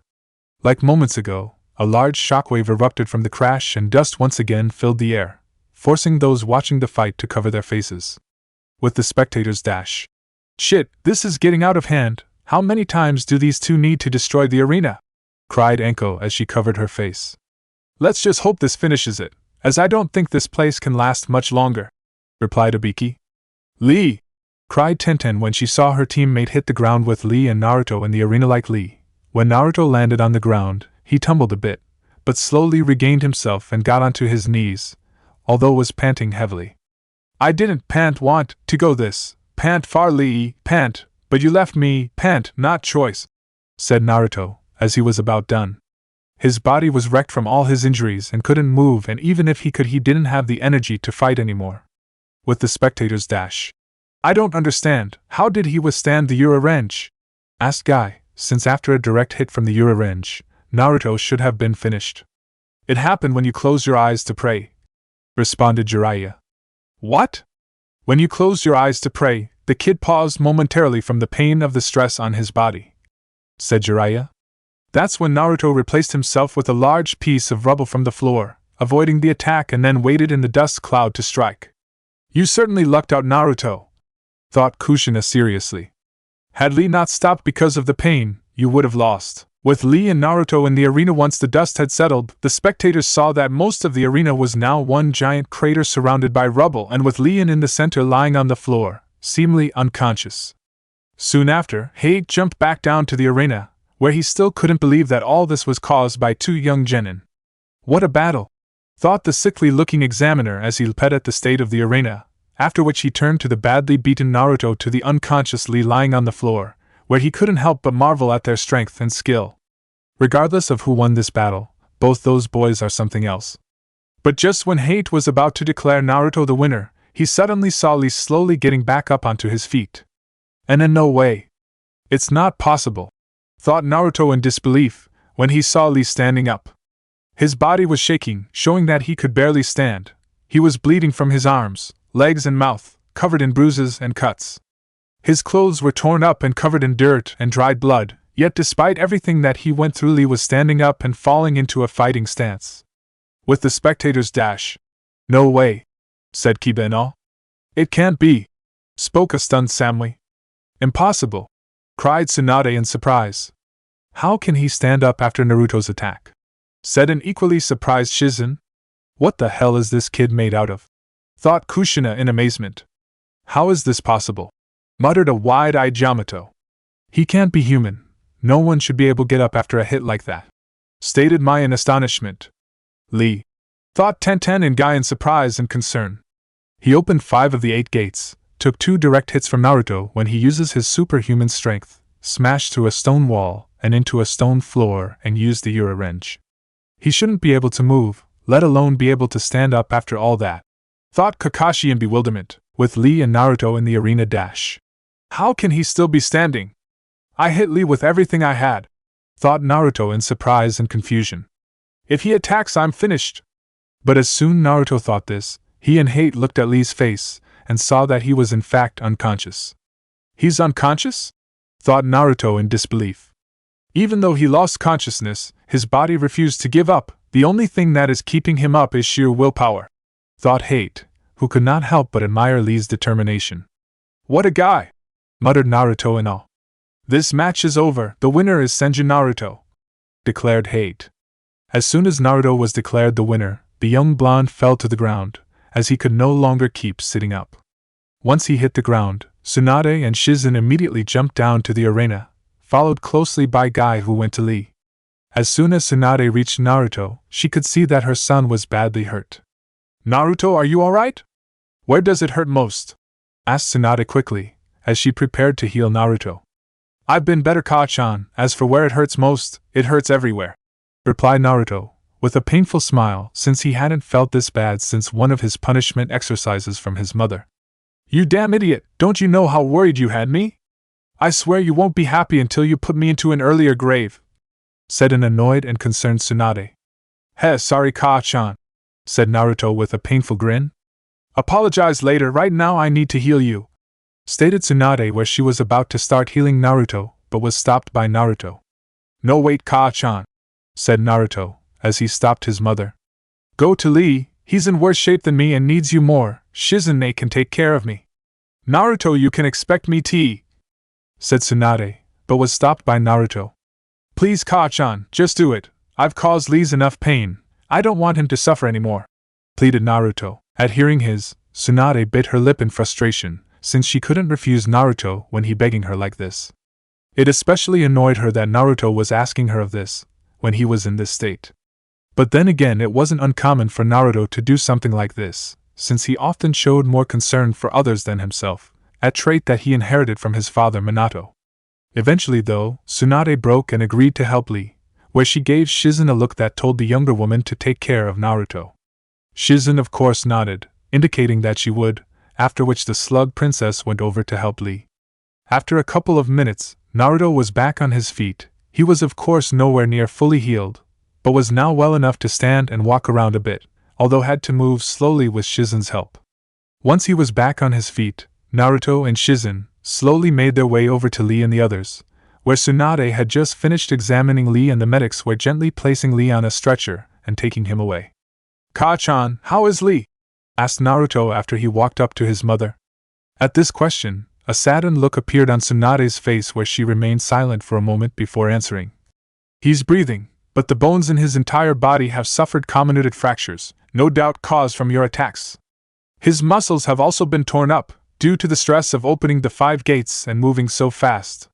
But that's nothing that you can't treat," said Naruto, knowing how skilled his mother was in healing. "If it was just that, then yes, it would be a light, even though he would be in for a long recovery. The problem is, there are fragments of bone lodged in his spinal column, which most likely happened when you hit him with your last attack. I'm afraid his life as a shinobi is over." "No, can't be," said Naruto in denial, but the look on his mother's face told him that it was. "This is all my fault, I shouldn't have gone so far," said Naruto with a pained look, as he never wanted this. "It's just that, he wouldn't give up, no matter how hard I hit him, he just kept getting up. I never wanted to take away his life as a shinobi and his dream. No, Naruto-san, this is not your fault," spoke Guy somberly, as took the news as badly as Naruto did, if not worse, and was fighting hard not to cry. "The fault lies with me. I was the one who taught Lee how to open the inner gates. I just didn't want to imagine that Lee would lose. I wanted to help him achieve his goals so badly that I—" At this, Guy stopped, as the pain and the sorrow of what happened to Lee was too much for him. "Please forgive me, Lee. Forgive me for not being able to stop you. Ka-chan, please, isn't there anything you can do? You're the greatest medic in the world. There has to be something you can do," pleaded Naruto, since couldn't bear knowing that he was responsible to taking Lee's dream away from him. He also didn't believe this was right, after everything Lee went through just to get this far. At this question, Tsunade frowned slightly, as if in deep thought, and after a moment or two she finally spoke, with complete seriousness. "There is an operation that I alone could perform, which could allow him return to duty. But there is only a 50% chance of success, and I'm afraid I won't attempt any operation with less than 51%. But 50% is better than what he has now," Naruto said. "You don't understand, Naruto. If this operation fails, then it will most likely prove fatal for him," explained Tsunade, shocking both Guy and Naruto. "It may be better if the boy simply retires from shinobi life. Isn't there anything you can do to improve those odds, Ka-chan? Asked Naruto, since he refused to believe this. Is there anything you can do, Tsunade-sama? Asked Guy desperately, since he would do anything to help Lee no matter the cost to himself. Seeing how desperate her son and Guy were, Tsunade bit her lip in frustration, before speaking. There might be a way for me to improve on those odds, but I would have to do some research on it. But I won't even consider attempting it, until the boy has recovered from his other injuries, so we have some time until then. At hearing this, Naruto smiled, since if there was anyone who could help Lee, it was his mother. Thank you, I would be eternally grateful for anything you can do, Tsunade-sama, said the grateful Guy, to which Tsunade just nodded. With the spectators, as the spectators watched Lee being taken away by the medics, many could not help but be saddened at how it ended, as most couldn't help but admire how hard Lee fought. He fought to the very end and never gave up. Thought Mai, who gained some respect for Lee and how hard he fought Naruto, and very well nearly defeated him. He was indeed strong, the fight could have gone either way, commented Yujito, where the rest of her team nodded in agreement, as like Mai, they had gained so respect and admiration for the young Konoha Genin's skill and determination. Lee, said the concerned Tenten, as she saw her badly injured teammate being taken away. Is Lee-san going to be okay? Sakura asked Kakashi. I honestly don't know, Sakura, replied the copy-nin with a somber tone. Lee, even in the end you simply didn't understand. You can never change your fate, no matter how hard you try or how much you risk. Just as you were fated to be a failure, Senju was fated to win. Fate will never smile on someone who seeks to win by falling on their own sword or demands others to fall on theirs, thought Niji. With Naruto's match now over, the preliminaries were officially finished, but given the state of the arena, the Hokage could not give his explanation on what was to happen next. Hence Hokage and the other examiners led them to the room that Naruto and the others went into, after Tsunade made her entrance. Once everyone had entered the room, the Sandaime went on to explain how the finals were going to happen and how they would be given a 1-month training period. This would also allow leaders of the other shinobi villages to be informed of the results of the exam up to this point, as well as give the daimyos from other lands time to prepare and come to Konoha so they can watch the finals. Eventually, though, the Sandaime got to a point where he explained that the final rounds would be a tournament, where the winners of each match would move to the next round. The first matches of the tournament would be decided by draw of a lottery, where their names would be called out. After which they would then place their hand in a box that Anko was now holding, and pull out a medium-sized stone ball with a number drawn on it. Whatever number they draw, they would face the person with the number that came before or after it. For example, if a person got number 1 and another person got number 2, then they would face off against each other in the finals. This was to make sure that the matches were fair and random, as well as give each person a fair chance to prepare for their opponent, now that they all knew each other's skills and abilities. After everything was explained, Anko began to call out the names, where the person that was called would walk up and take a number ball and show it. I've got 12, said Dosu. I have number 14, spoke Omoi. 3, stated Temari. Number 5, Yujito said. 9, Kankuro spoke. I have 15. Haku stated. 11, said Gaara. 13, stated Sasuke. 1, spoke Niji after taking out the stone ball with the number 1. Next, Senju Naruto, said Anko. After hearing his name being called, Naruto slowly walked up to the purple-haired Kunoichi. He then placed his hand into the box that she was holding, and took out the first stone ball his hand touched. When Naruto took it out and saw the number, he slowly began to chuckle, which soon turned to a dark, mirthless laugh. What is Naruto-kun doing? Thought Haku. What going on with Naruto-kun? Ino asked her friend. I don't know, replied Sakura, who was just as confused as her friend. It must have something to do with the number he has drawn. What number did the brat draw?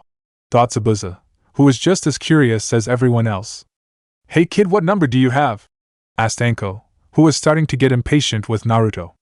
Naruto, of course, did not answer and just kept laughing mirthlessly, but moments later he stopped and turned around and held up his hand, showing everyone his number, or more precisely, he showed Niji his number.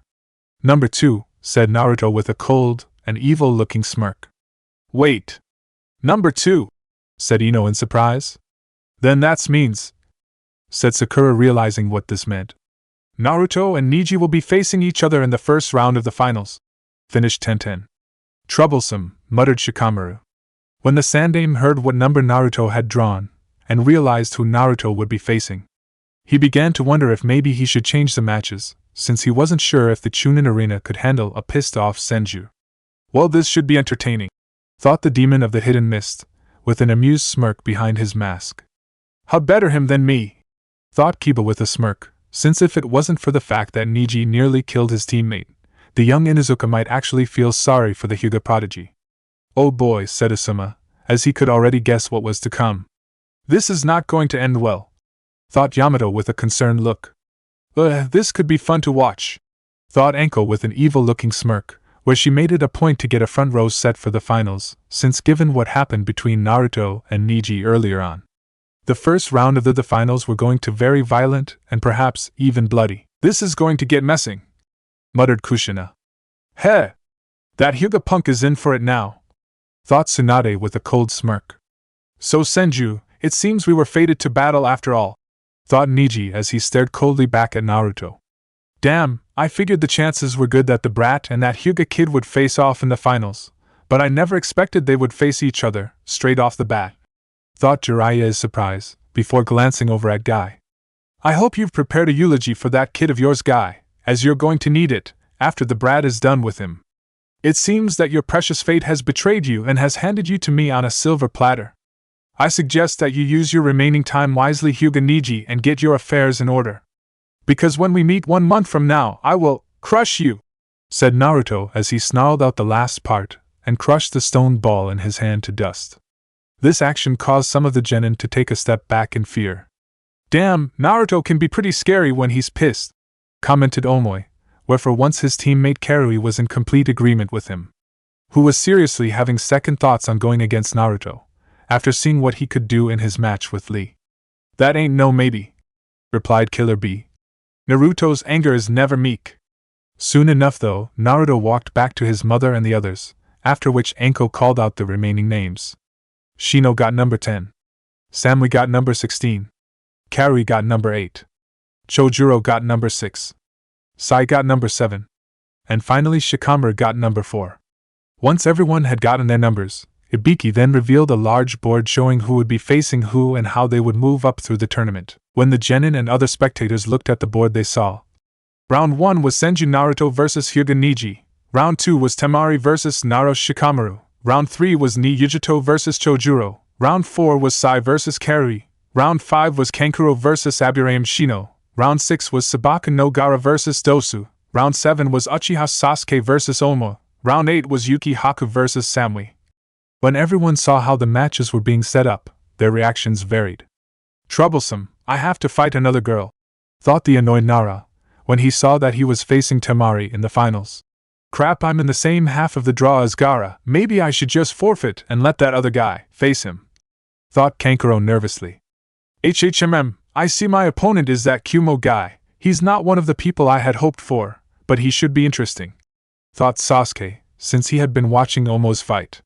There was also the added benefit that if he won his fight, he'd have another chance at fighting Haku or go against Samui, both of whom Sasuke wanted to fight. Uchiha Sasuke, Senju Naruto, thought the crazed Jinchuriki of the two people he wanted to fight most in this exam. This is perfect, thought Niji with a small smile.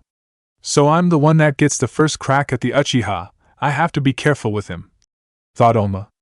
I see, so I'm facing that Kunoichi from Kumo, thought Haku, with a slight frown, as she remembered how quickly and easily Samui took Ino down, and what Naruto said about her. And should I win my battle, I may have to fight Uchiha Sasuke again. Crap, I going against the Yujito girl, and if what Naruto-san said is true, she's stronger than Haku, thought the worried Chojuro, as he heard what Naruto said about Yujito when she faced Kiba. This could be difficult, thought Yujito. If I want to face Naruto, I will have to win my match against the Kiri genin and then face either Karui or that Konoha genin she is facing. Naruto will also have to do the same on his end, where if he wins against that Hyuga guy, he'll have to face either the Suna Konochi or her opponent. But then again, this could work to our advantage, where Omoi is facing the Uchiha first, and should he fail, Samui can face him right after the fight, should she win her battle. Even if she loses her match against the Kiri Kunoichi or the Uchiha, I can finish him off in the finals should he win all his matches. I couldn't ask for anything better, thought Naruto with a smirk, since once he'd taken care of Niji he had a possible shot against Temari. who he was still sore at for what she tried to do to Tenten, and after that had a possible rematch with Yujito, and then either Sasuke or Gaara. May I ask you a question? Asked Shikamaru as he raised his hand. You may. The old Kage. If this is going to be a tournament, does that mean there is only going to be one winner and only one of us is going to be a Chunin? Asked Shikamaru. Actually, it is quite the contrary, replied the Sandaime. There will be several judges in the final rounds, including myself, the other Kages that will most likely come, as well as the lords from the various countries who will be coming to watch you fight in the finals. By watching you in this tournament, they will be able to make a thorough evaluation of your skills and abilities. They will then decide if any or all of you possess the qualities required to be a Chunin. Even if you lose your match, there is still a chance that you could become a Chunin. So that means there's a chance that all of us, who have passed into the finals, could become a Chunin, said Naruto, after getting what his surrogate grandfather was saying. Correct, answered Sarutobi. But there is an equally chance that none of you will be chosen to become Chunin. But that is the advantage of this tournament, and fighting multiple battles, since it gives you more chances to show your skills and abilities. This is just about the most troublesome thing ever, thought Shikamaru with an annoyed look. Once the explanations were all done, the Sandaime dismissed everyone and wished all those in the finals luck. After the Sandaime dismissed everyone, Kakashi took hold of Sasuke and Shunshin, body flicker, away, to seal his cursed seal. Tsunade was of course about to do the same, but before she could, Naruto saw Yujito and her team walking over to him, where he asked his mother to wait a few minutes, where he walked over to them and meet them halfway. Hey guys, hey B-sensei, greeted Naruto. Yo Naruto, greeted Killer Bee before he held out his fist. Gimme me some. Naturally, when Naruto saw this, he followed in tow, where he bumped fists with Killer Bee, who was technically his fist kenjutsu teacher. Good stuff, man. Especially this, oh, and that, said B as he and Naruto continued to bump fists together. It's good to see you, B-sensei. It's been too long, said Naruto with a smile. I feel ya, Naruto, nice. The look on your face is as cool as ice. So did I live up to your standards? Asked Naruto. Your battle of off the hook, a right-handed smash with a downward crash, replied Killer Bee in his usual rhymes. Indeed, both your battles were very impressive, Naruto-san. You have become a great deal stronger since we last saw you, spoke Samui. Thanks, so have all of you, replied Naruto. I expect to meet you in the third round, Naruto, because I will not forgive you if you lose to someone else, as that pleasure belongs to me, said Yujito, which caused Naruto to smirk. Oh, don't worry, Yujito-chan, I have no intention of losing, especially not to the Hyuga team or the fangirl, replied Naruto before giving both Neji and Temari a cold glance as they walked by them. Plus, I'm looking forward to our little rematch now. Naruto-kun, you were amazing when you were fighting Lee-san. I knew you would win, declared Ino as she pushed herself next to Naruto and latched onto Naruto's right arm, forgetting that the young boy was still quite sensitive from his recent fight, where he flinched slightly in pain. At seeing this scene, a small tick mark appeared next to Yujito, while Samui frowned at seeing her former opponent. Yeah, thanks Ino-chan, replied Naruto with a small smile. Oh, do you know these guys, Naruto-kun? Asked Ino, as she finally took notice of the Kumo team. Yeah, these are Yujito, Omoi, Karui, their sensei Killer Bee, and you of course already know Samui. Upon seeing Samui, Ino narrowed her eyes, since she of course remembered one who defeated her in the preliminaries. It also didn't help that Ino was slightly jealous of Samui's breast size, which were clearly C-cup and still growing. A pleasure, said Yujito with a smile, which was clearly forced. Yeah, nice to meet you too, replied Ino with a frown, as she held Naruto's arm tighter, as was clearly threatened by how familiar the Kumo girls were to her, Naruto-kun. Excuse me, but if you don't mind, could you kindly let go of my future husband arm? Spoke a familiar female voice. At hearing this, Naruto, Ino and the Kumo team quickly turned to Naruto's left and saw none other than Hattori Mai walking over to them with an annoyed look. He's not your husband, Naruto-kun is with me, stated Ino defiantly as she glared over at the older girl and held Naruto's arm tighter. Humph. And pray tell, why exactly would Naruto-kun want to be with a weakling like you, who lost her match?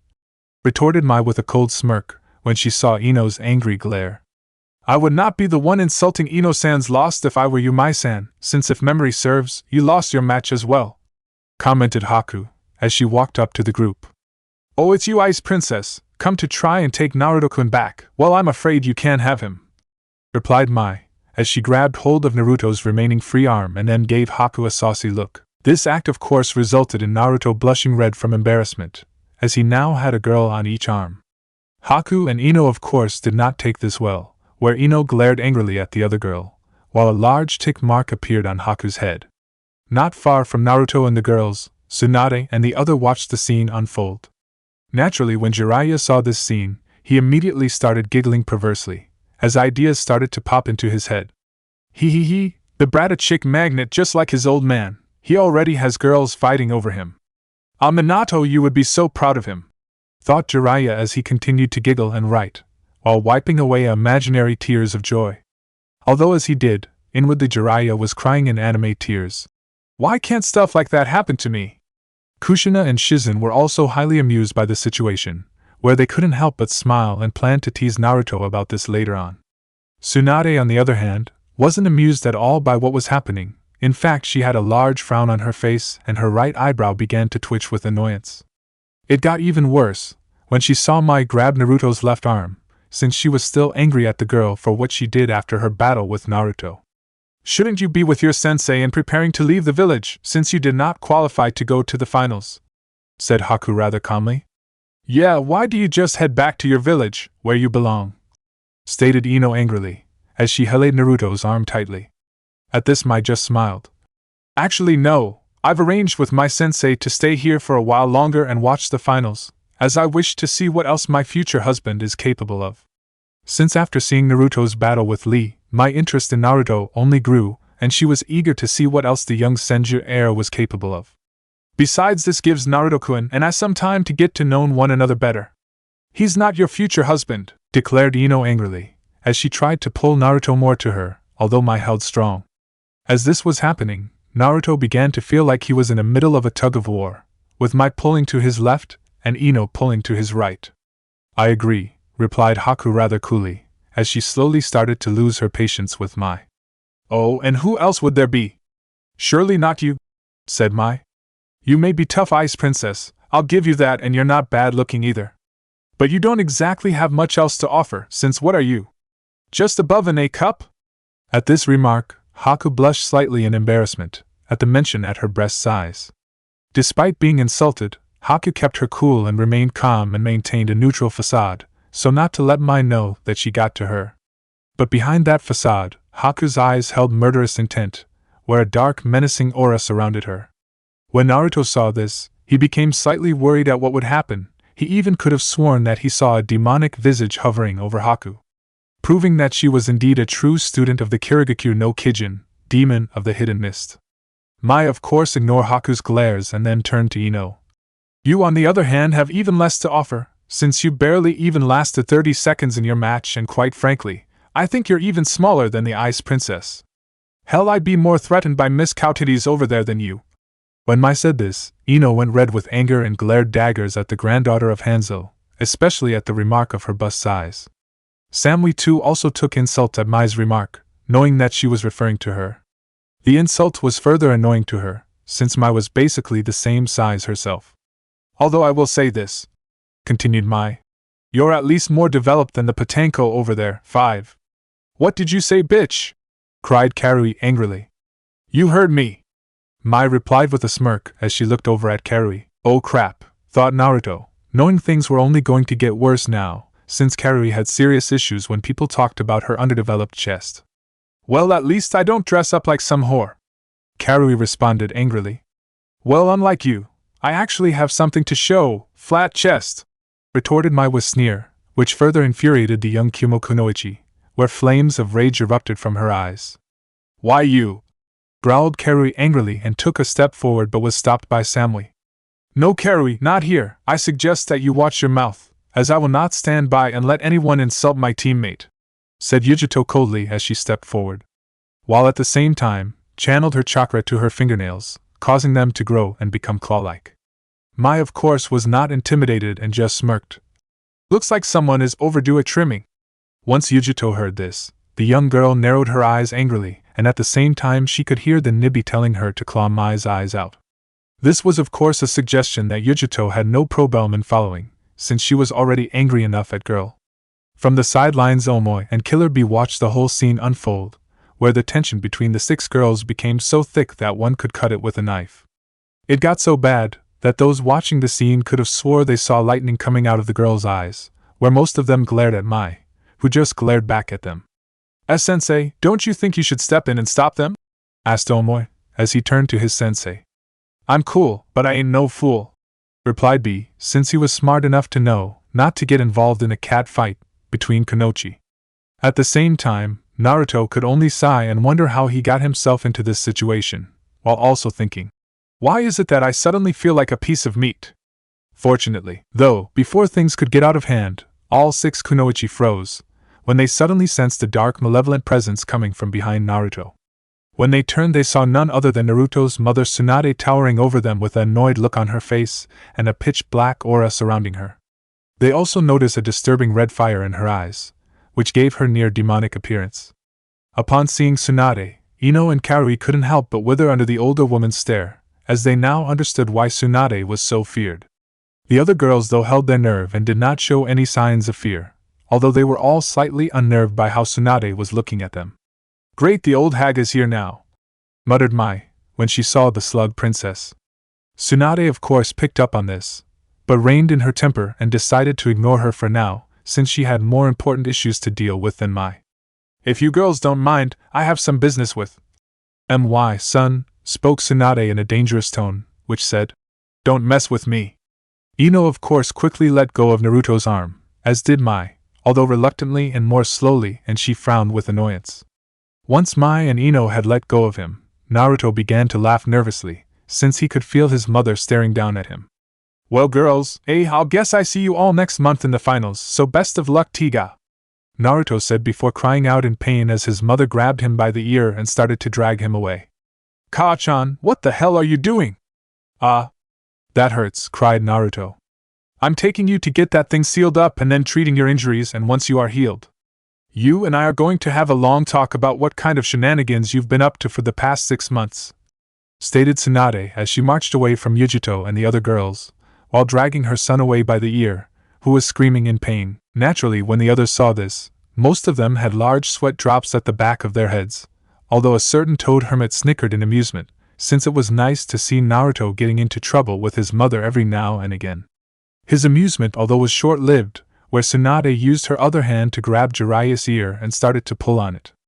"Arg! What the hell, Heim?" cried Jiraiya as Tsunade started to pull him by the ear.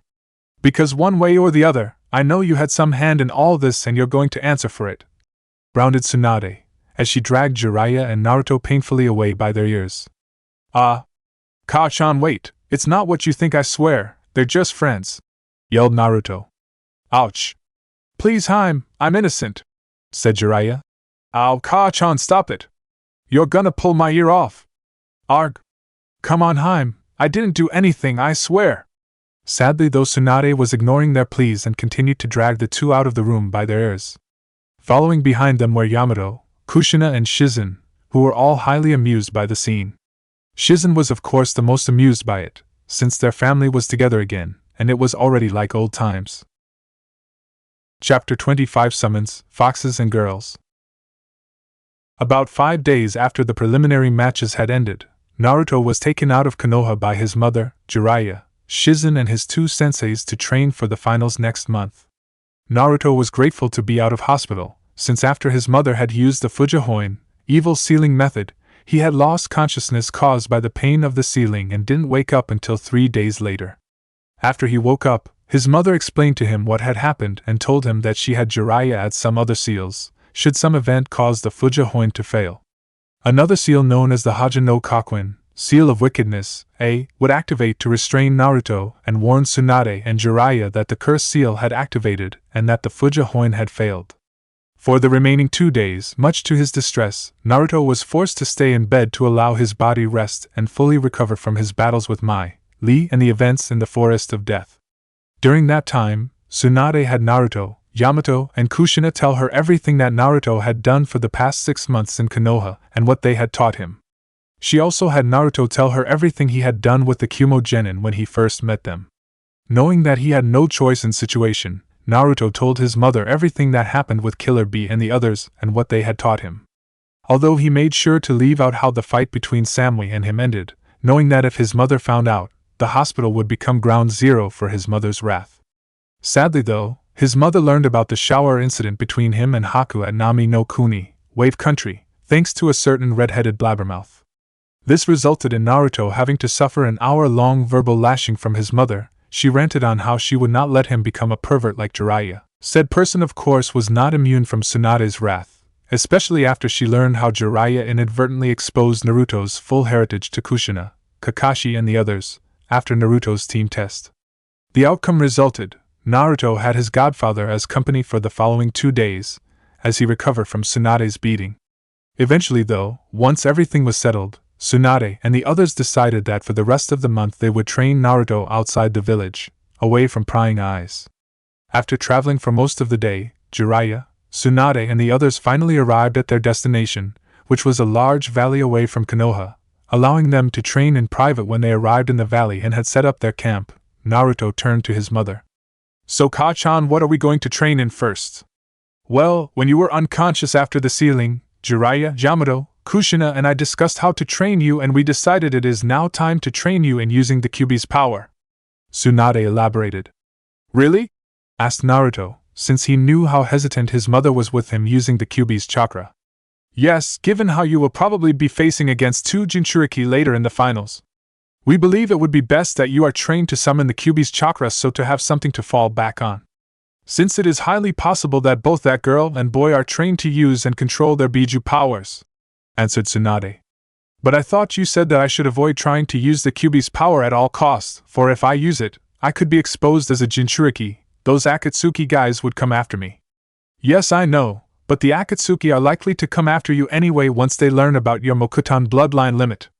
But why don't I just train to improve my Mokuton bloodline limit instead? Wouldn't that be easier, since that's how Hyojiken 1 was able to control the Biju?"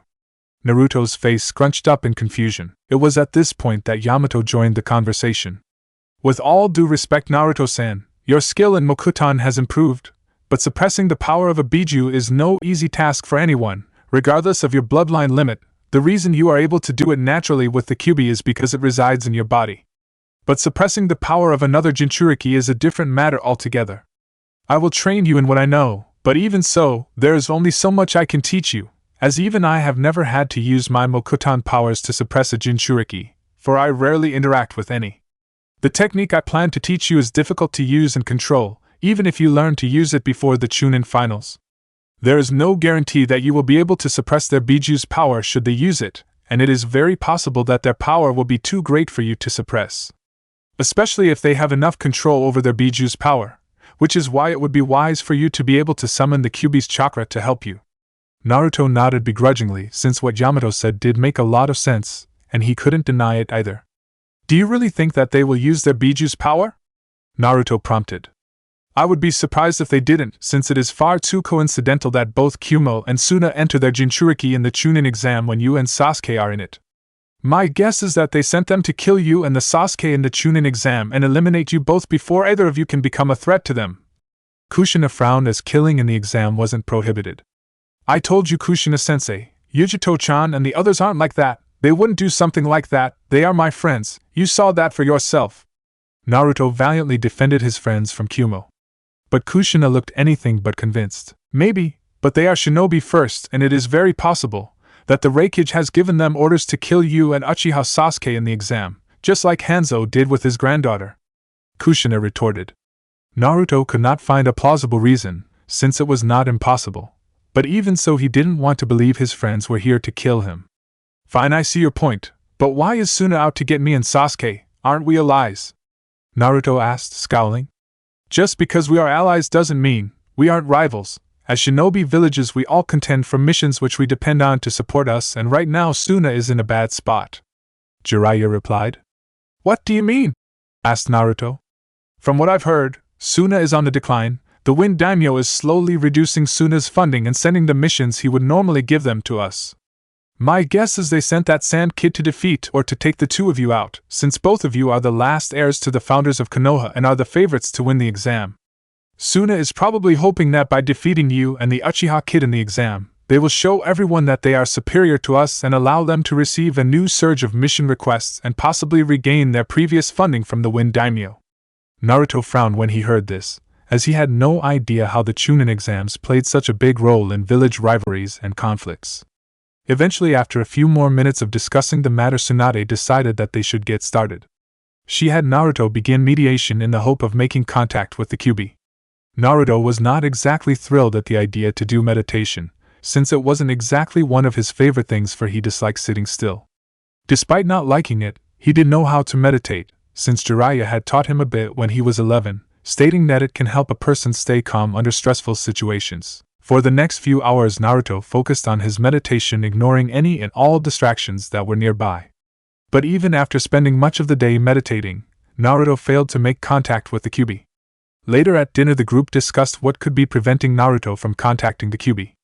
After much discussion, the two best theories they could come up with were that, when Naruto was growing up, he developed some kind of natural mental block, preventing him from making contact with the Kyuubi subconsciously. The other theory, and most likely one, was that Naruto's Mokuton bloodline limit was suppressing the Kyuubi's power too much, that it made contact with the Biju difficult. For the rest of the evening, the group discussed different ways which could help Naruto make contact with the Kyuubi. During the conversation, Jiraiya joked about pushing Naruto off a cliff to get him to make contact with the Kyuubi. This idea was shot down right away, where for his troubles, Jiraiya received a hail on Saban needles from Shizen, a smack to the face from the blunt of Kushina's sword, and 2 supercharged right hooks from Tsunade and Naruto. That sent him flying out of the camp and into the forest, where he spent the rest of the night alone in the cold. The next day, the group decided to restart Naruto meditation, seeing it as the best way to get Naruto to make contact with the Kyuubi. To help improve Naruto's odds in making contact with the Kyuubi, Yamato used Doton, Doryujo Hiki, Earth Style Rampart, and Suiton, Taketsubo no Jutsu, Water Style, Waterfall Basin Technique, to change the terrain and create a large waterfall, allowing Naruto to sit under the waterfall, where his concentration would improve and increase his chance in making contact with the Kyuubi. After taking off his clothes, leaving only his black shorts, Naruto went over to the bottom of the waterfall and sat underneath it, and concentrated on contacting his tenant. Eventually, after a few hours and after much meditation, he finally hit pay dirt, and found himself in a long dark underground hallway covered in an inch of water. Inside Naruto Mindscape, Naruto took the first left turn to see where it led. As he walked down the dark hallway, he could sense an immense and dark chakra coming from the end of the hallway. Jackpot then. After walking for a few minutes, he saw a light at the end. When he reached it, he found himself in a massive room with a giant gate opposite of him, held together by a piece of paper that read, "Seal." As Naruto walked closer to the cage doors, he suddenly saw a glowing pair of menacing red eyes and a massive mouth that looked like it could gobble him up in one single bite. Looking closer, Naruto could also see a massive amount of red chakra surrounding the creature, making its appearance the more intimidating. Naruto knew at that moment that he was facing the legendary Kyuubi no Yoko, nine-tailed demon fox, otherwise known as the Baikitsun, monster fox, and the demon of destruction. "Come closer," the massive demon urged. His voice a low tenor, dark and menacing, and it held a certain growl at the end of the sentence. Naruto slowly made his way closer to the gate, all the while keeping his senses on high alert, since he did not trust the fox. Thankfully, his caution paid off, since as soon as he got closer to the cage, the giant fox lashed out at Naruto, where it tried to pierce Naruto with its giant claws. Fortunately, though, Naruto was able to jump back and away from the Kyuubi's claws, where they were stopped from going any further by the bars on the gate, as the Kyuubi's paw was too big to squeeze between them. "I would love nothing more than to devour you, but this gate will not open. Thanks to this detestable seal that your wretched father the Yondaime Hokage placed." Kyuubi spat, eyes glowing with rage. "You know that my father is the Yondaime Hokage?" Naruto asked, bemused. "Of course, I am also aware that you're the descendant of the Shodai Hokage and that you possess the same power that he did, which is why my power and influence has been suppressed so much. So tell me, why have you come here after all this time?" Kyuubi was anything but pleased. "I want your power," Naruto said bluntly. Looking at the fox right in the eye, a show of dominance. If this fox think he could be a freeloader in his body, he'll be proven sorely wrong. Kyuubi stared at Naruto. "So, you want my power?" "No doubt to help you fight the hosts of those weaklings Shikaku and Nibi." You know about them as well. Naruto mused. Yes, I could sense them from within their hosts, as well as Hachibi, who resides in the teacher of the Nibi's host. Naruto blanched as he began to panic, thought he tried to hide it. Showing signs of weakness in front of the fox was a mistake, and it might bite him in the ass later. If the Kyuubi could sense the Biju that reside in Gaara, Yujito, and Killer Bee, then their Bijus could sense the Kyuubi in him, where they would most likely tell Yujito and the others. Seeing the panic cross and go on Naruto's face, the Kyuubi spoke again. You need not worry, either Shikaku nor the others could sense me because your accursed bloodline limit is suppressing my power. So your secret of being my container is safe from them. When Naruto heard this, he could not help but let out a sigh of relief, since if Yujito and the others knew he was like them, then they would most likely tell their leaders, who would stop at nothing to capture or kill him, especially if they knew about his Mokutan bloodline limit as well. Now tell me, why should I lend you my power?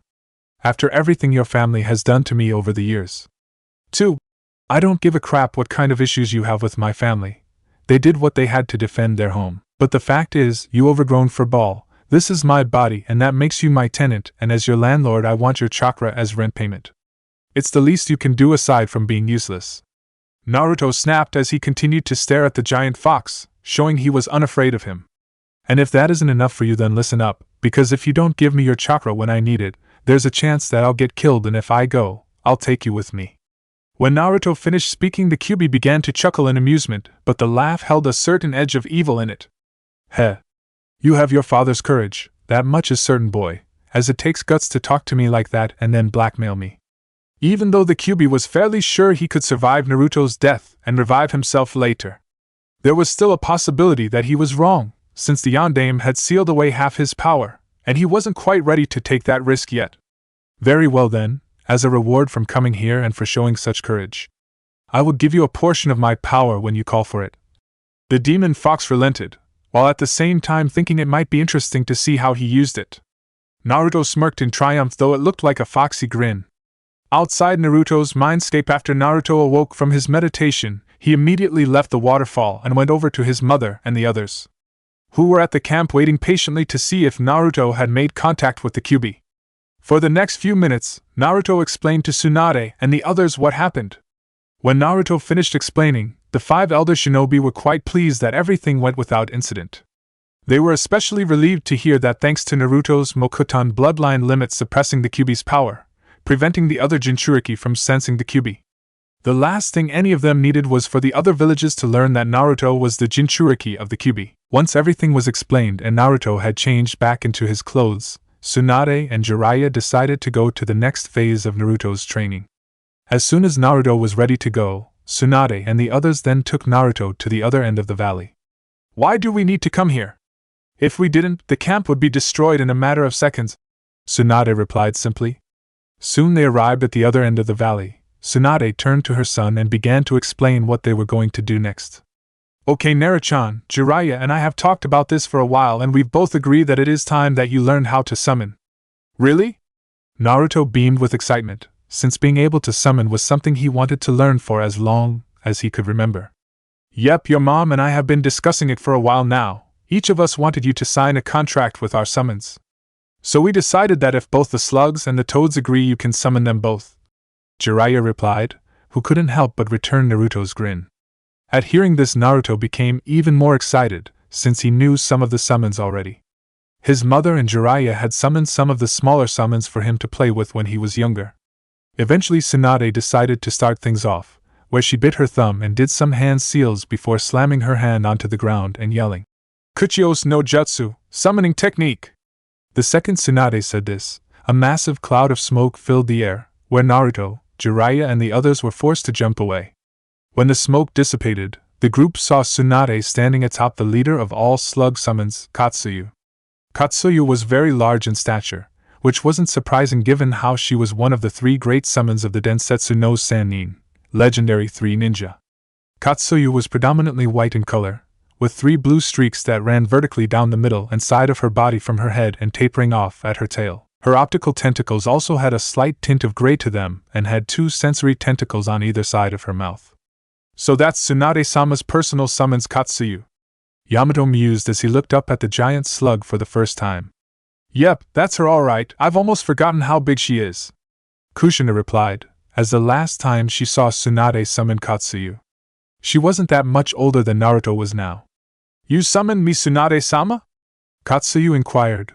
Her voice was soft and gentle, definitely female, but it was easily heard by everyone. Yes, I did, Katsuyu. There is someone I would like you to meet. Tsunade replied before she called out to Naruto, who jumped up to the top of a nearby tree to let himself be seen. Katsuyu, I would like you to meet my son, Naruto. When Tsunade said this, the large female summons lowered her face, so that she could look directly at Naruto.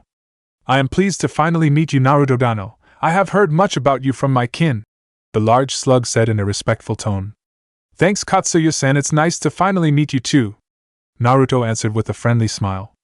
Katsuyu, the reason I've summoned you here is because I wish for Naruto to be able to summon you and the rest of your kin, and if it is alright with you, Jiraiya would also like Naruto to sign a summon contract with the Toads as well. When the female boss of the slug summons heard this, she remained silent for a moment or two, thinking it over, but eventually she spoke. Under most circumstances, I would refuse such a request, Tsunade-sama, but given how he is your son and because I have heard many good things about him from the rest of my kin, who have met him, I will allow it. Hearing this, both Tsunade and Naruto smiled ecstatically. Katsuyu then spat out the contract scroll for the slugs, much to Naruto and some of the others' disgust, but eventually after a few minutes, Naruto finished signing the contract and returned it to Katsuyu, where she swallowed it. Naruto tried to hide his disapproving grimace with a grimace-like smile. After Naruto had returned the contract scroll to her, Katsuyu told Naruto that she looked forward to working with him in the future. She also told him that if he ever needed her help, all he had to do was summon her. Naruto thanked the Slug Queen again, who then returned home in a puff of smoke. With the slugs agreeing for Naruto to become their summoner, Jiraiya decided to try the Toads now, where he laid out the summoning contract for the Toads. Unlike Tsunade, he carried the contract for the Toads on his back. Once Naruto had signed the contract for the Toads, Jiraiya also suggested that Naruto try using the Kyuubi chakra so to see how well he could use it at will. After teaching Naruto what to do, the elder shinobi decided to move away a bit, since they weren't sure how big a toad Naruto could summon when he used a portion of the Kyuubi's chakra. As soon as everyone had moved away a bit, Naruto bit his thumb and did the required hand seals, then he started to draw out the Kyuubi's chakra. Kuchios no Jutsu! The area once again was enveloped by a large cloud of smoke, where Tsunade and the others were forced to move further back, just to avoid being crushed. When the smoke dissipated, it revealed that Naruto had succeeded in summoning a toad. But it wasn't any ordinary toad summon, it was the boss of all toad summons, Gamabunta. Like Katsuyu, Gamabunta was a very large summon, who towered over the surrounding trees. His skin color was a dull rusty red, but around his eyes and on his lips and chest he had brighter red markings. Over his left eye, he had a scar no doubt caused from some fight, although could still see out of it his eye. He wore a large blue happy vest, and carried a massive Dosu blade at his hip and held a large Kizura pipe in his mouth. Damn, the kid overdid it with the Kyuubi's chakra, looks like he's going to need some training to use it right. Jiraiya muttered when he saw that Naruto had summoned Gamabunta. Jiraiya also knew that this could complicate things, even he had trouble dealing with Gamabunta at times. Crap, I don't know why but I'm bushed, it must be because I used the Kyuubi's chakra. Naruto thought as he slowly got back onto his feet after falling ungracefully on his ass. But as soon as Naruto got back onto his feet, Gamabunta suddenly brought his head down, causing Naruto to fall forward and onto Gamabunta's nose. Who the hell are you? The Toad boss shouted angrily when he saw Naruto and forced the young blonde to cover his ears, due to the loudness of his voice. His voice was loud, unlike Katsuyu's or even the Kyuubi's.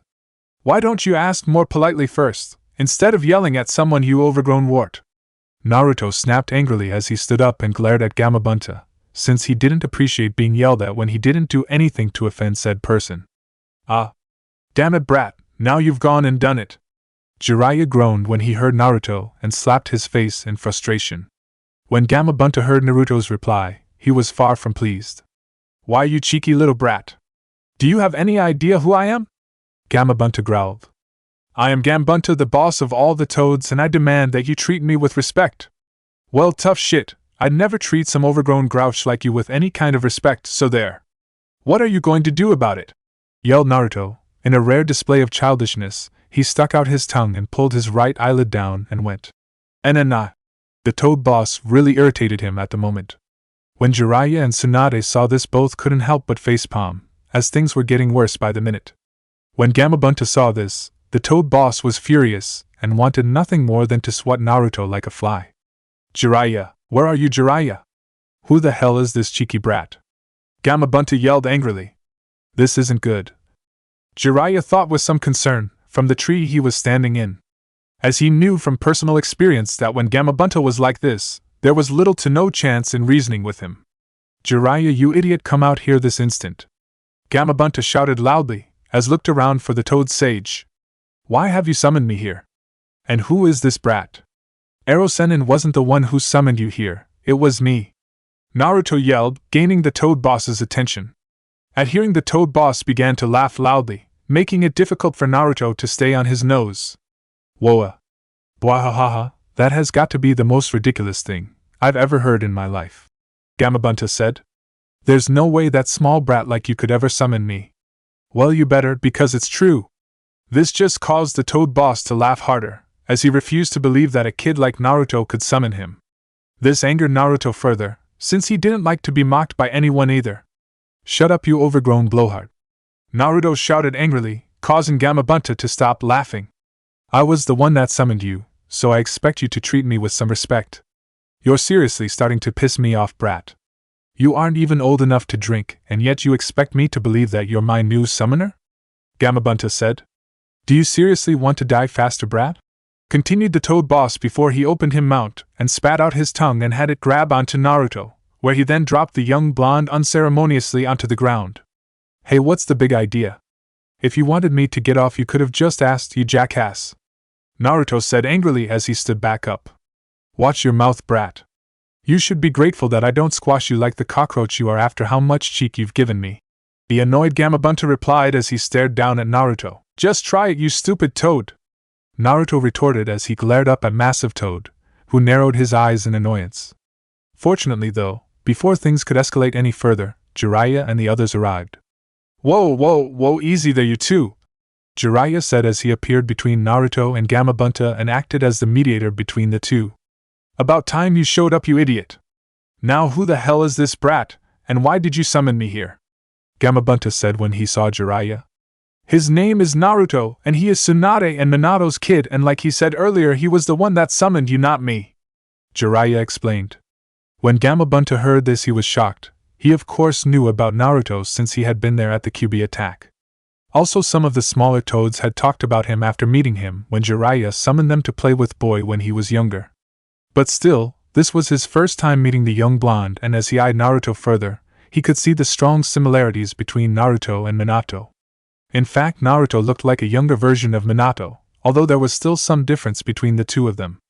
Like the shape of his eyes and nose, not to mention his skin color was a lighter shade than Minato's and more like his mother. Well, there's no mistaking it. The boy is Minato's son, that for sure. The resemblance between the two of them is uncanny. Although he's more like Tsunade, personality-wise, the toad boss thought as he glanced at Tsunade, who was now standing next to her son. After a few minutes, Gamabunta eventually got over his surprise and looked back at Jiraiya. "So other than introducing me to the kid, why exactly was I brought here?"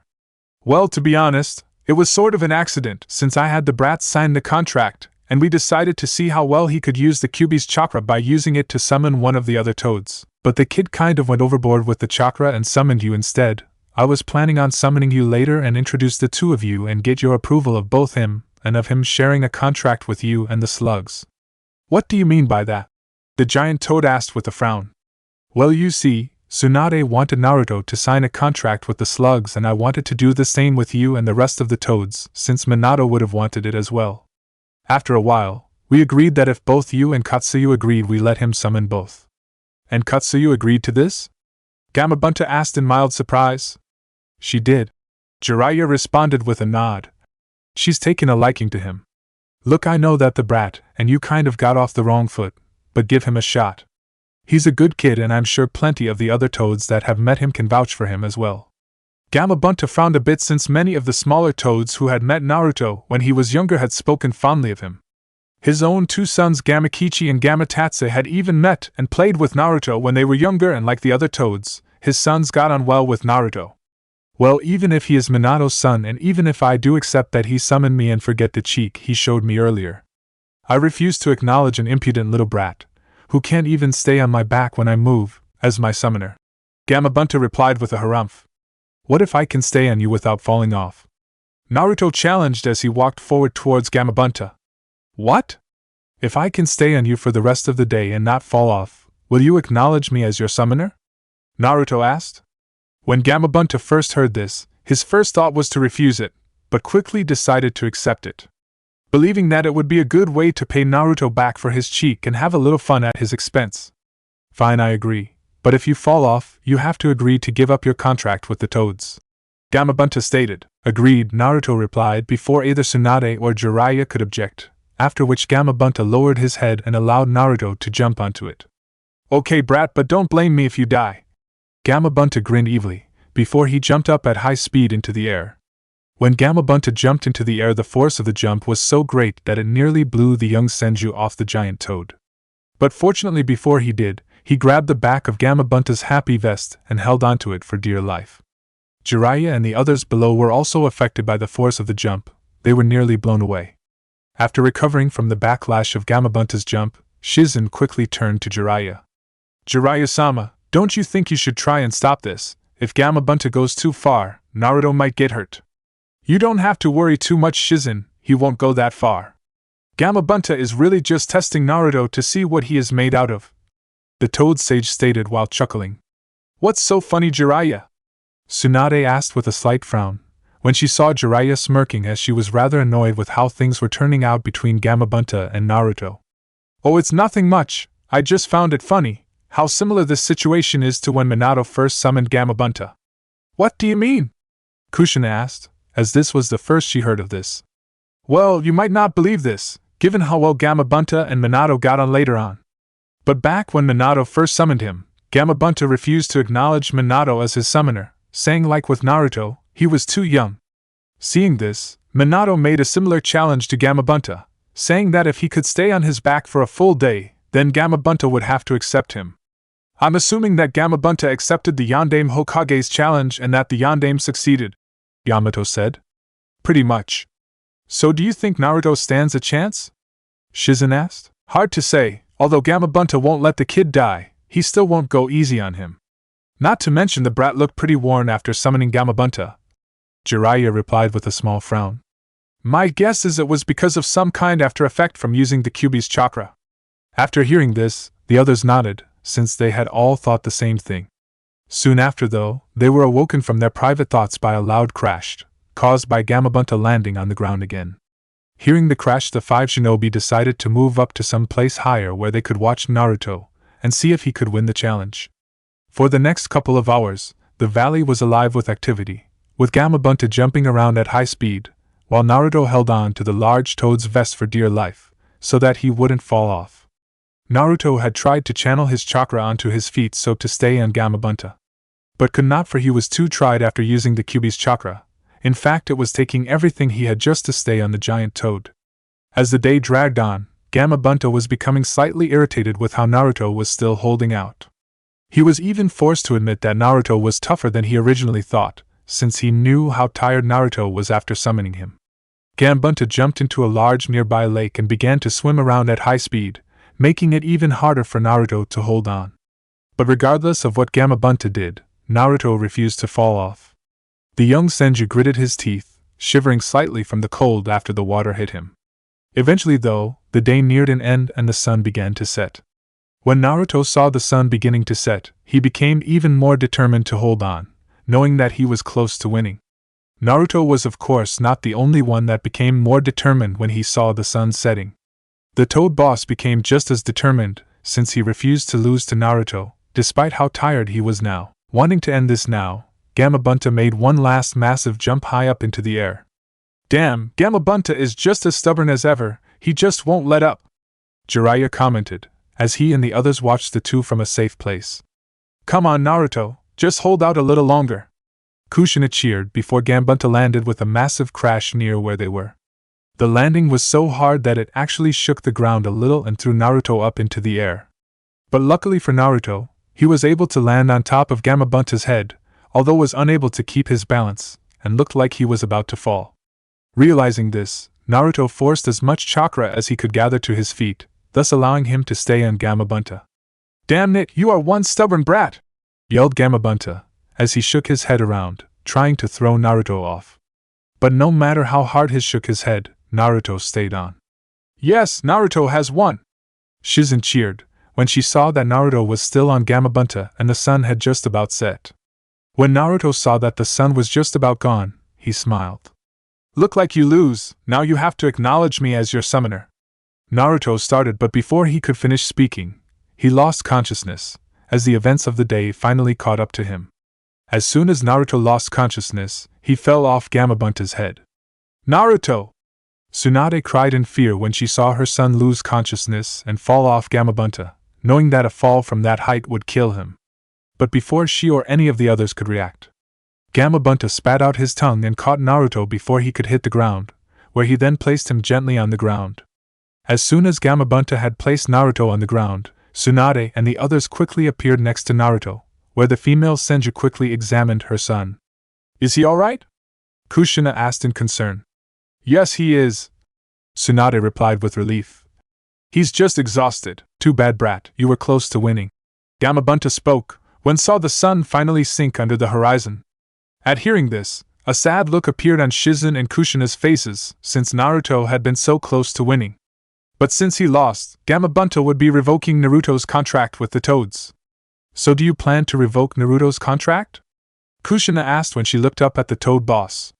"The boy may have lost, but he has proven himself through his determination, so I won't have his contract with us revoked, and I'll agree to share it with the slugs," Gamabunta answered before grinning impishly down at the unconscious Naruto. "In many ways he reminds me a lot of his father, the Yondaime Hokage, and he is the first person since the Yondaime to stay on me that long. He may still be much too young for me to regard him as my summoner, but I will acknowledge him as my subordinate and help him when he needs it." When Tsunade and the others heard this, they all smiled, as that was good enough for them, and it would be good enough for Naruto. "Train him well, Jiraiya. I expect a lot of great things from that boy in the future," spoke Gamabunta before he disappeared in a large cloud. With the matter of the summon settled, Tsunade and everyone decided to return to their camp and allow Naruto to rest for the next day of training. Later in Konoha, after 2 weeks for training with his mother and everyone, Naruto returned to Konoha. Training had been harsh, as his mother put him through her special bombardment training to improve his speed and reaction time. The difference from her normal bombardment training was that this time, his mother made shadow clones of herself and of the balls when she threw them at him. Naruto survived the training, but just barely. The young blonde at that point had wondered if what his mother was doing to him could be considered child abuse. And if that wasn't enough, Naruto also had to deal with his sensei Kushina, who was just as relentless as his mother when it came to training, where she was teaching him some other techniques from her Arasujin no Mai, Dance of the Raging Water Goddess style. He was also currently being trained by Jiraiya is using the Kyuubi's chakra better, and although his control had improved, he couldn't escape the side effects, where each time he used it, he became physically drained. It was double-edged technique.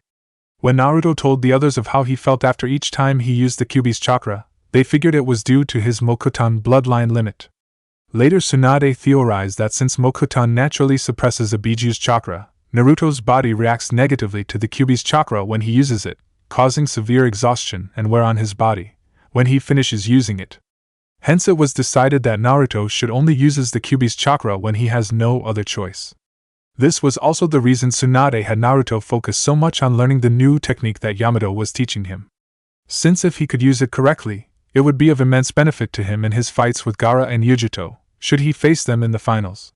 Sadly though, the technique proved more difficult to learn and control than Naruto originally thought, and was even more difficult to use. During the training, Naruto had a clone summon the Kyuubi's chakra and act as a training partner for him to use the technique on. But even when using the clone as practice, there was only so much it could withstand before disappearing, as the technique put a great deal of stress on the person. But regardless of this setback, Naruto was determined to master the technique before the Chunin finals. As Naruto jumped across the rooftops of Konoha, he could not help but be grateful for the day off from training, since he had hoped for the chance to see how Lee was doing after their fight. His mother was with Jiraiya and meeting with the Sandaime, while Shizen was in the market gathering some supplies before they returned to training.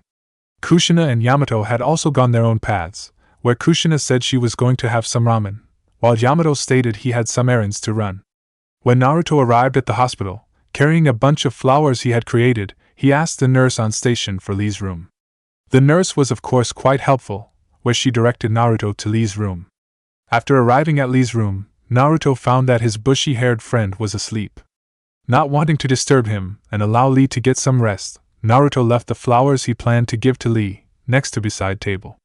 Before he left, Naruto took a quick look at Lee's medical charts, where she saw that Lee was slowly recovering, but would need a lot of treatment and physical therapy.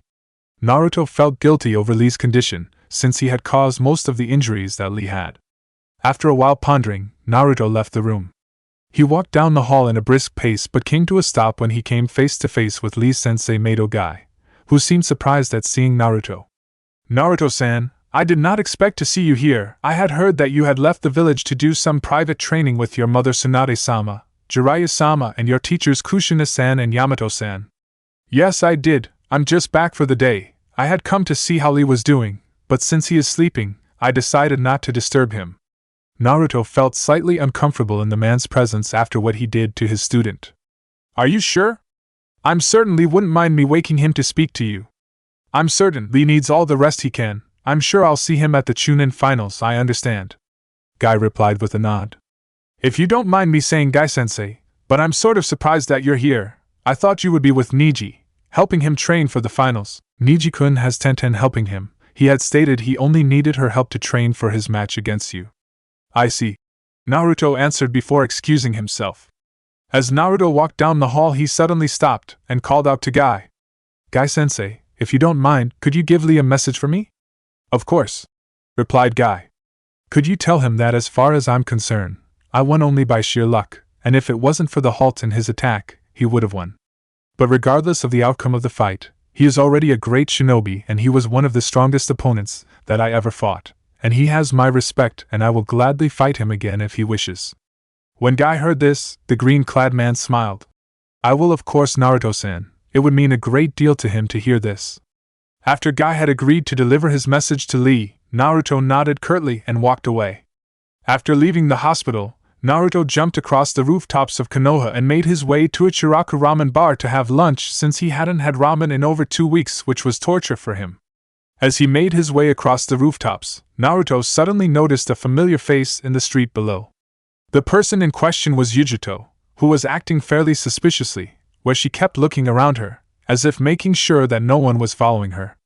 Naruto also noticed that she was carrying a large paper bag in her hands. Curiosity getting the better of him, Naruto decided to follow the blonde girl, where for the next few minutes Naruto followed his fellow blonde from the rooftops. Naturally it wasn't easy, as Yujito kept looking around her, both in the street and up in the rooftops, forcing Naruto to keep his distance. But she eventually turned into a dark, narrow alleyway that was between 2 large buildings. When Naruto saw this, he made his way to the rooftop of one of the buildings that flanked the alleyway and discreetly looked down into the alley, and what he saw surprised him, for down below Yujito, the strongest genin in Kumo was talking to and feeding a small snow-white kitten. "Here you go, girl," Yujito said as she poured a small carton of milk into a small bowl and gave it to the small white kitten. 3.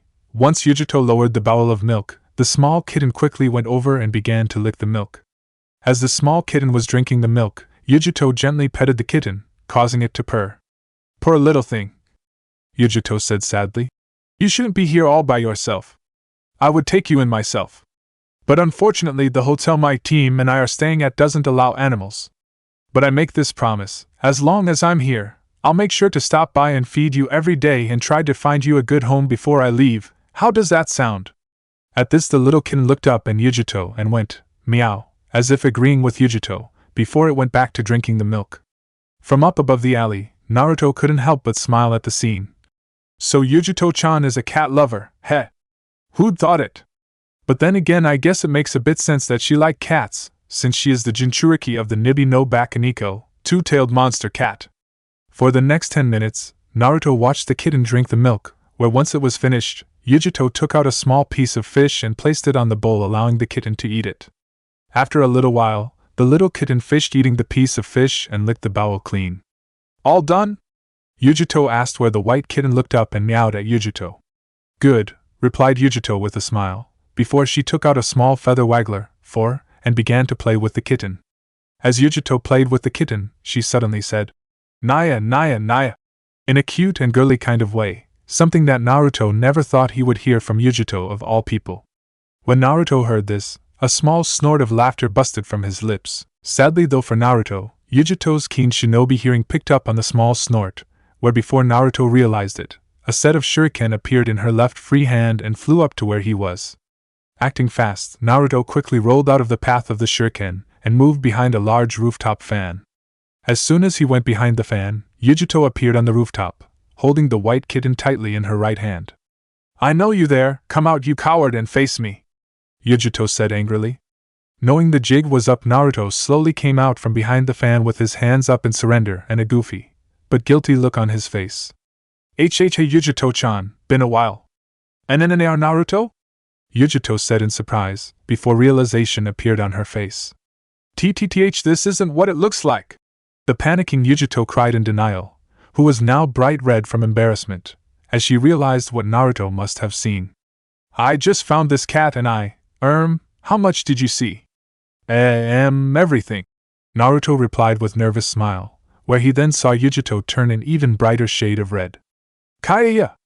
If Naruto knows and tells anyone of this, Samui and the others could hear about it, and knowing those big months Karui and B-sensei, they'll tell everyone back in Kumo, and my reputation will be ruined.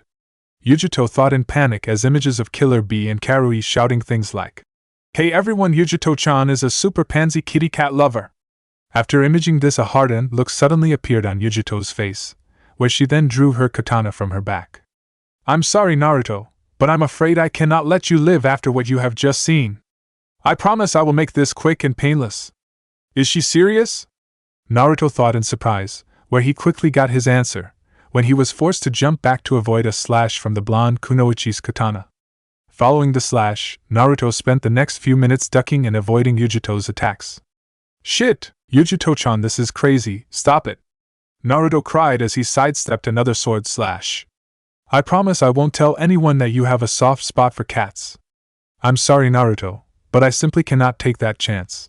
Yujito replied as she went to slash him again, but stopped in mid-swing, when the kitten jumped out of her hand and went over to Naruto, where it started rub his leg and purr. Hey, I guess she likes me, Naruto said, where he silently thanked the kitten for getting Yujito to stop, since he really didn't want to fight Yujito, at least not yet. Sadly though, the fact that the kitten had taken a liking to Naruto only stopped Yujito momentarily, as she soon raised her katana again. Knowing he needed to do something fast, Naruto tried to think of a way to get Yujito to calm down. Wait. What if I promise to find this kitten a good home? Naruto said quickly, where as soon as he said it, Yujito's blade stopped, right before it could hit the side of his neck. Are you saying that you will adopt her? Yujito asked without removing her blade from Naruto's neck, while glancing down at the white kitten, which was looking up at her and meowing. I can't, since I'm training outside the village and I am only here for the day, so I can't really care for her right now. But I know a place that she can stay until I can find her a good home. Naruto answered quickly. And would this place be able to care for her well? Yujito asked, since she wouldn't leave the kitten to the mercy of just anyone. Yeah, they'll be able to take real good care of her, since they specialize in caring for animals, and they owe me a favor from a while back. For a moment Yujito did not answer, where she silently considered Naruto's offer, but eventually she pulled her katana from Naruto's neck and sheathed it. Very well, I accept your offer Naruto, but be warned, if they mistreat her in any way, it will be you who I'll hold responsible. Also, you must swear never to tell anyone what you saw earlier. At this, Naruto nodded his head violently, knowing that if he didn't promise, Yujito would turn him into a human scratching post. 5. No prob, I swear I won't tell a soul, Naruto said. Although if you asked me, you shouldn't be so afraid to let people know you have a soft side and that you like cats, as I don't see any harm. In fact, it's kind of cute. Cute? Yujito thought in surprise, where she couldn't help but blush a little when Naruto mentioned her being cute, since no one had ever really called her cute before. Fortunately though, Naruto didn't notice as he was picking up the kitten, and when he looked back up, she had forced it to die down. Once Naruto handed Yujito the kitten, he told her to follow him, where the two of them took off together. After traveling through the village for a few minutes, Naruto and Yujito arrived at their destination, which turned out to be the Inuzuka clan kennels. When Yujito saw where Naruto was planning to leave the kitten, she turned and glared angrily at Naruto. "This is where you plan to put her, a kennel full of dogs." Hey easy Yujito-chan," Naruto said quickly as he raised his hands up in defense. "Look, I know how it looks, but trust me, she'll be fine I promise. They treat other animals here, so I'm sure they'd be able to take good care of her." "I should hope so, for your sake," Yujito replied gruffly. When the two entered the front office, they found a young girl at the front desk filing away papers. "Can I help you too?" the young woman asked. Yeah, I'm looking for Inuzuka-tsum," Naruto replied. "May I ask who is asking?" "Senju Naruto," Naruto answered, where after hearing his full name, the young woman's eyes widened slightly in surprise before quickly regaining control of herself. "I'm sorry, Senju-sama, but Sim-sama is away at the moment, but her daughter Hana-san is here. Would she be of help?" "Yeah, she would be fine." "Very well, I get her now. Please wait a moment," the woman said before she went back to get Hana. As they waited for the woman to return with Hana, Yujito turned to Naruto with a raised eyebrow over how the woman spoke to him. Naruto of course replied with an annoyed sigh that said, "Don't ask." Soon after, the woman returned with Hana, who quickly greeted Naruto when she saw him. "Hello again, Naruto-san."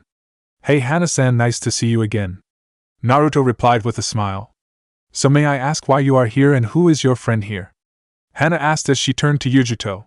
"This is Yujito, and as to why we are here, well, I hoping to ask you for a favor." "Yujito, you say?" Hana muttered, where she finally took notice of Yujito's headband. "You wouldn't happen to be the same Kumo Kunoi that defeated my younger brother Kiba in the preliminaries, would you?" When Hana asked this, Yujito was bemused by the news that Hana was Kiba's older sister, since she didn't seem to be anything like him. But she soon got over her surprise and nodded, confirming Hana's suspicion that she was the one who defeated Kiba. "Is Kiba here?" Naruto asked with some concern, since knowing Kiba he was probably still a little mad over losing to Yujito.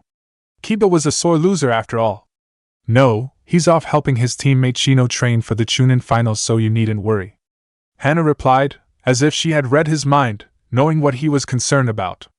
Relieved to hear this, Naruto then went on to explain the reason why he and Yujito were here. When Naruto finished explaining, Hana frowned slightly and looked at the kitten for a few minutes before speaking. "Although we do treat other animals when they're injured or sick and keep them here when they're recovering, we aren't a shelter for homeless animals," Hana said. But before Yujito or Naruto could respond to this, the female Inuzuka smiled and continued speaking. "But since we technically owe you for finding Kuramaru and bringing him back safely, I think we can make an exception and let her stay here for a while, until you can find her a good home." After hearing this, Naruto smiled and thanked Hana, who responded by saying it was nothing. When Hana went to take the small kitten, Yujito was naturally hesitant to give the small kitten away, but soon relented, knowing that it was for the best. "Will she be all right here?" Yujito asked in concern for the kitten, given how many dogs were here. "You needn't worry. Inuzuka dogs are well trained from an early age and are much more intelligent than normal dogs. They won't bother her, plus we have a room here that is just for cats, so she won't be bothered by any of the younger pups who might bother her," Hana explained. Satisfied with Hana's answer, Yujito asked her to take good care of the kitten, after which she and Naruto bid Hana and the kitten goodbye and left. After leaving the Inuzuka kennel, Naruto asked Yujito if she would like to have lunch with him. Being a bit hungry, Yujito agreed, where the two of them headed into the center of the Konoha market. After a few minutes on walking through Konoha, Naruto and Yujito arrived at Ichiraku Ramen Bar. When they arrived at the ramen bar, Tsuchi's immediately greeted Naruto, who was one of his two best customers. "Ah, Naruto-san, it's good to see you. You just missed Kushina, as she just left a few minutes ago." "That's alright, I'll be seeing her later on anyhow," Naruto answered as he and Yujito sat down at the bar. "Oh, hello Naruto, who's your pretty friend here?" I asked, who had just come from the back of the stand and saw Yujito with Naruto. "You two wouldn't happen to be on a date now, would you?" "We're not, we're just friends," both blondes said quickly at the same time, where they both blushed slightly in embarrassment. Naturally, when saw this, she giggled in amusement, as she thought that the two of them were quite cute together. Eventually though, when the embarrassment of the two genin died down, and they ordered their meals, Yujito ordered a bowl of tonkatsu ramen, while Naruto ordered 12 bowls of shoyu ramen. When Yujito heard Naruto's order, she looked at him with a raised eyebrow, where in response the blonde boy just shrugged his shoulders, saying he was hungry and liked ramen. As they waited for their ramen, Naruto turned to Yujito. So Yujito-chan, while we're waiting, maybe you could tell me about Kumo? At this question, Yujito frowned slightly. And what exactly do you want to know, Naruto? Hey, don't look at me like that, I'm not asking for any secrets or anything, Naruto said as he raised his hands up in defense when he saw Yujito stare at him. I'm just asking what it is like to live in and what the people are like.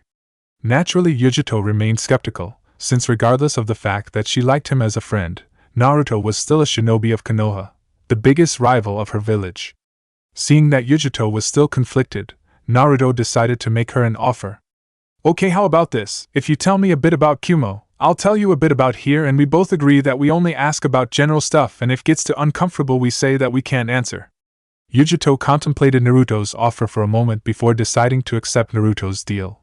For the next 20 minutes the two blondes talked about different things in their respected villages, like what the people were like, what kind of restaurants and shops they each had, as well as the similarities and differences there were.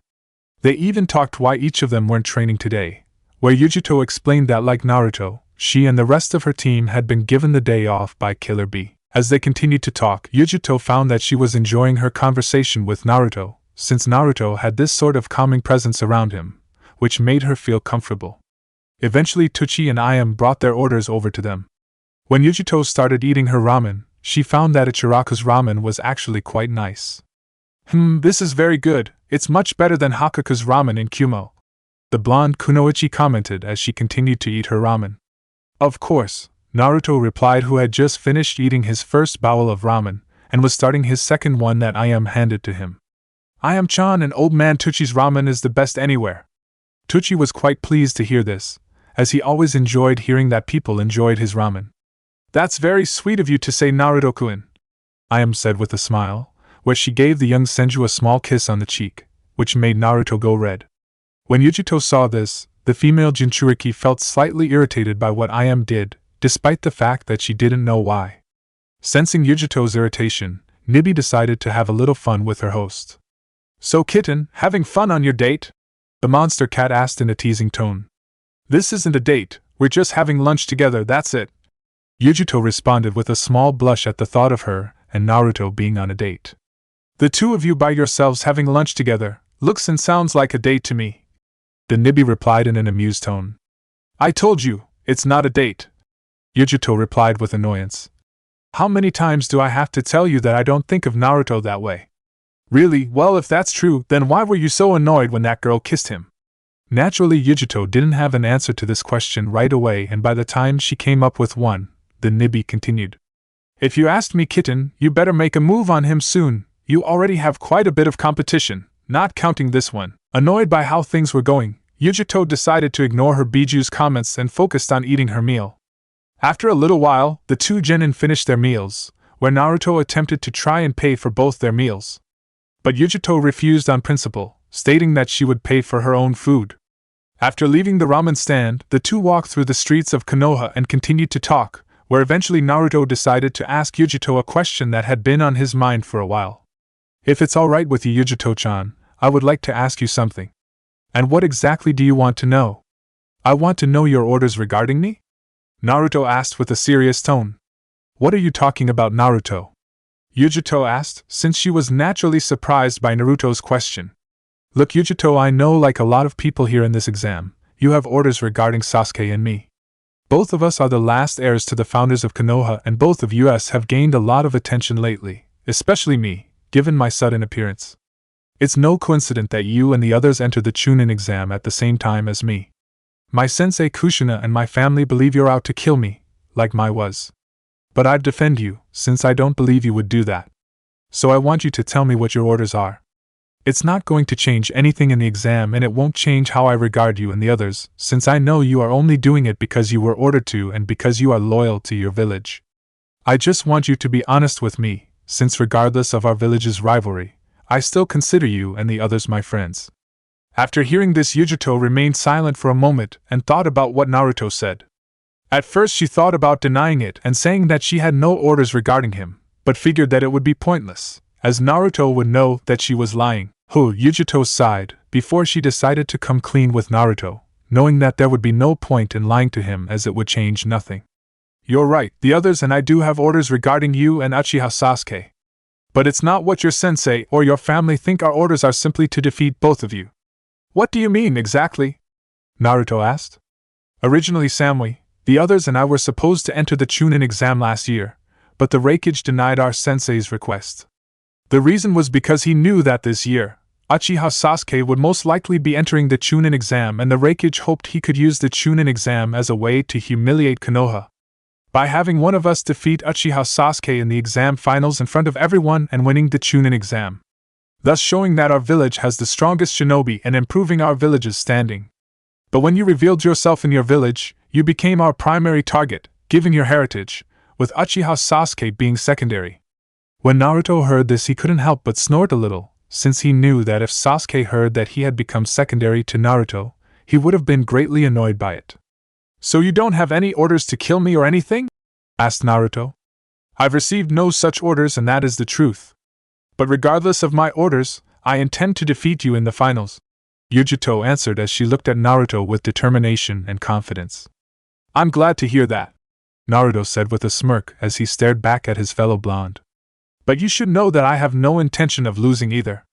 I would expect nothing less and have it no other way, Yujito replied with a smile. Also, let's promise that we'll face each other in the finals, and when we do, we give it our all and we hold nothing back from one another. After which the young girl offered her hand. Sounds good to me, Naruto replied with a grin as he took Yujito's hand and shook it. We'll make it the fight of the decade. I look forward to it. The female blonde responded before she bid goodbye to Naruto and headed back to her hotel to meet up with her team. As soon as Yujito had left, a familiar voice suddenly spoke from behind Naruto. My Naruto, you've become quite the Casanova these past few months, not to mention, you've become a lot sneaker. When Naruto heard this, he quickly turned around and was surprised to see Shizen holding a bag full of groceries and having a devious-looking smirk. Ne-chan, why are you here and what do you mean by that? Naruto asked. Oh, come on Naruto-chan, don't try and deny it. I've been watching you two ever since I saw you at the ramen stand, Shizen replied with a knowing look. I would have said hello, but I didn't want to spoil your little date. The date, said a now blushing Naruto. It wasn't a date, we were just hanging out and talking, that's all. There's no need to be embarrassed, Naruto, a giggling Shizen said. The two of you are quite cute together. And I have to admit, you're more capable when it comes to girls than I thought.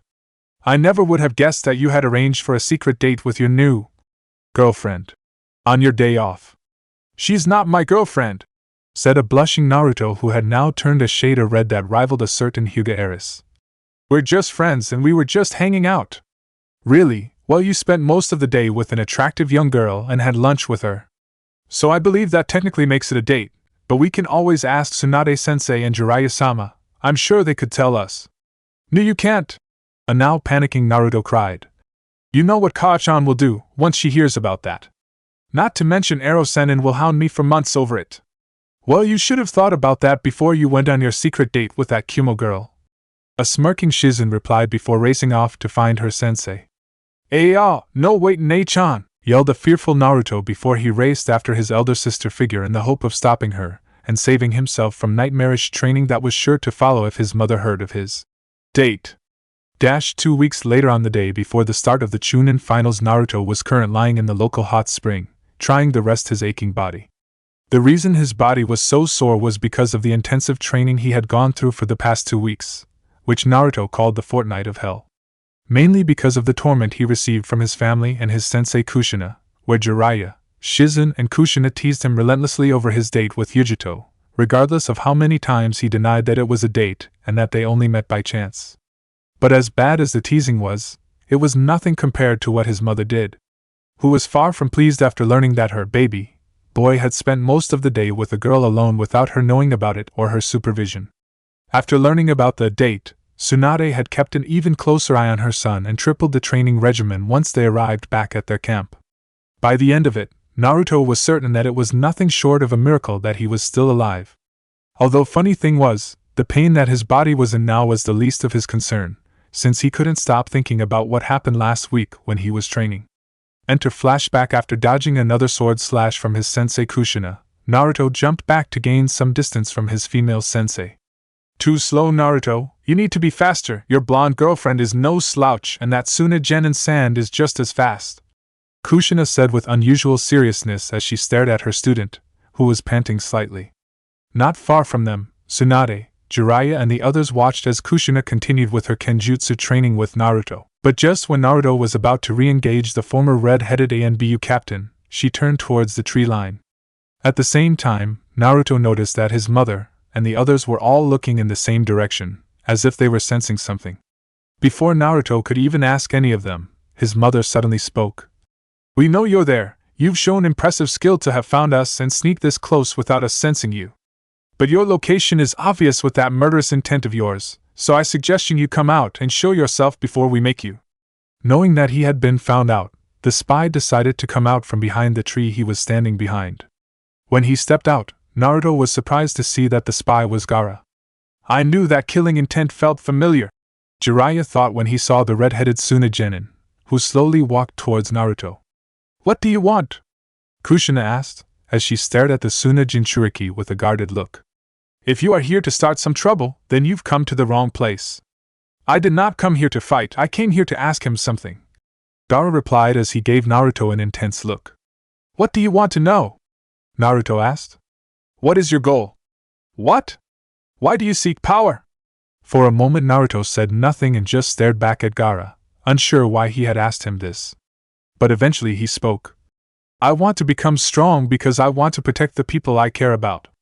After hearing Naruto's answer, Gaara just looked at Naruto with the same intense look, as if he was trying to figure Naruto out.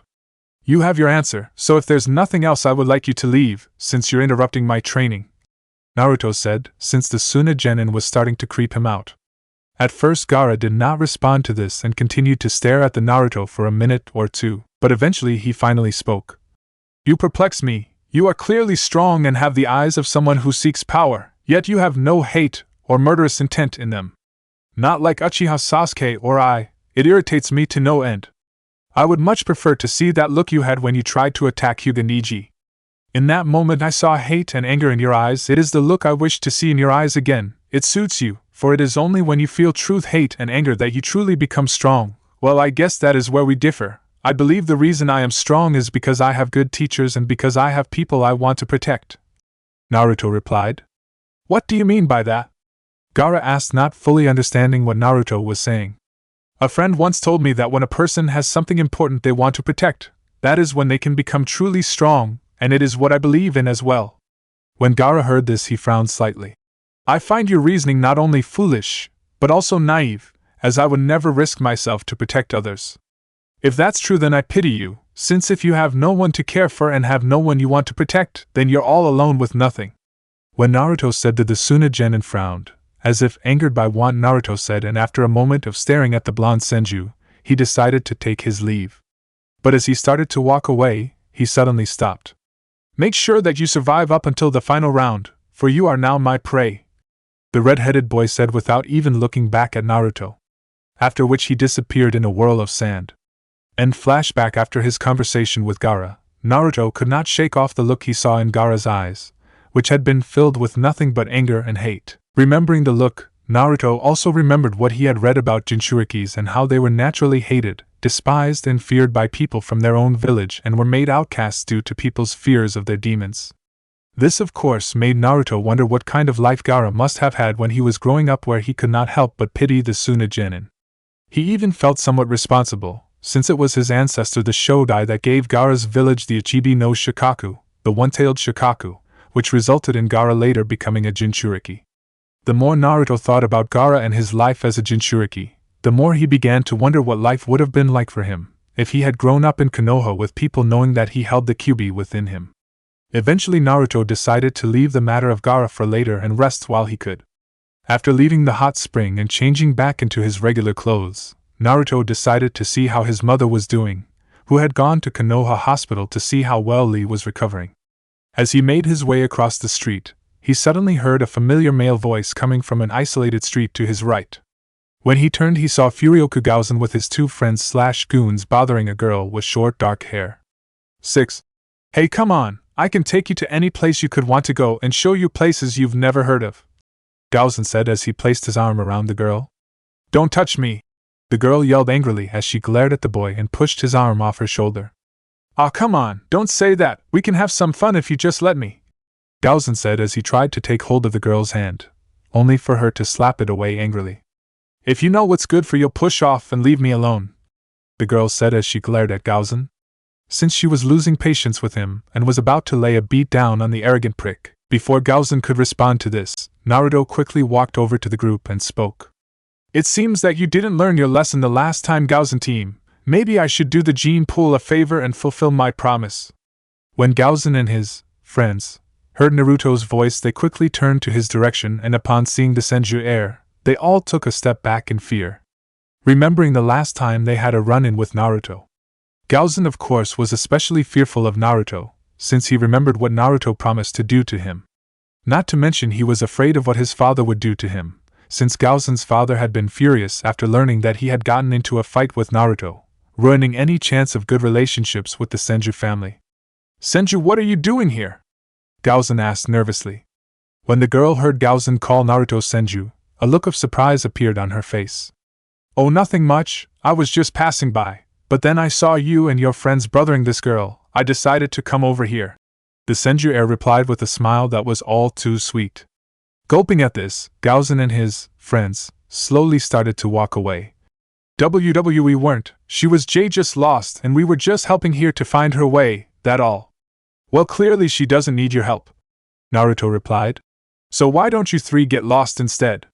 Needing no further orders, Gaozen and his goons quickly turned and fled as fast as their legs could take them, not knowing that Naruto had saved their hides. Are you alright, miss? Naruto asked as she turned to the girl. Yeah, I'm fine, but I didn't need your help, I could have handled those losers by myself. The girl replied with a small frown, as she wasn't a big fan of guys who thought they needed to save a girl, since it made it seem as if all girls were weak and helpless and always needed to be saved or protected. Oh, I have no doubt that you could have handled yourself, I just intervened to save those idiots from both you and themselves, as well as to remind them that I'm watching them. So is what Gaozen said true, are you lost? Sort of, the girl replied. I came here with a friend and he went on ahead to our hotel while I went get some groceries. But I kind of lost my way when I was walking around. Well, if you like I can help you find the place, I know my way pretty well around this place. Thanks. So what's your hotel called? Naruto asked. The Green Leaf. I think I know where that is, it's not too far from here, Naruto answered as he led way. After walking together for a few minutes, the girl decided to engage in a conversation with Naruto. So I'm guessing from your headband that you're a shinobi here. Yeah, I am. So why are you and your friend here? We're here to watch the Chunin exam, since we heard that this year's exam is supposed to be pretty exciting. Really? Naruto asked as he raised his eyebrow, feigning ignorance. So have you lived here long? The girl asked. Not that long, a couple of months. For the most of my life, I've been traveling with my family. We only recently came to live here, answered Naruto. That must be nice. You must have seen many different places and met a lot of different people. Yeah, I've seen a lot on my travels. What sort of places did you visit on your travels? The girl asked, but never got an answer. Well, we're here, Naruto said when they arrived in front of the Green Leaf Hotel. So we have, thanks for helping me out, not a problem, glad I could help. Urasu, my name is Urasu, well Urasa, my name is Naruto and it was nice meeting you. The Senju Heir replied as he shook hands with Urasu and walked away. But when he walked away, a frown suddenly appeared on his face. Whoever she is not a regular person and has been trained in fighting, Naruto thought as when he found her with Gaozen and his goons. Naruto noticed that she was subtly moving into a fighting stance, which was why he intervened, in the hope of figuring out who she was. Another reason he found her suspicious was her reason for getting lost, since when people usually visit a place, they go to their hotel first, not get groceries. He also found it odd that he didn't find her with any groceries, which made him believe she was a spy from another shinobi village. He also figured, given how interested she was in learning where he had been before he came to Konoha, that she had come here to learn more about him and what he could do. I'm going to have to tell Gigi about her, as there might be more to her mission than just learning about me," the spiky-haired blonde thought. After Naruto had left, the girl named Yuresu went into the hotel and went up some stairs and down a small hallway before stopping at a door, where she then knocked on it before entering the room. When she entered the room, the girl found her partner sitting on his bed waiting for her to arrive.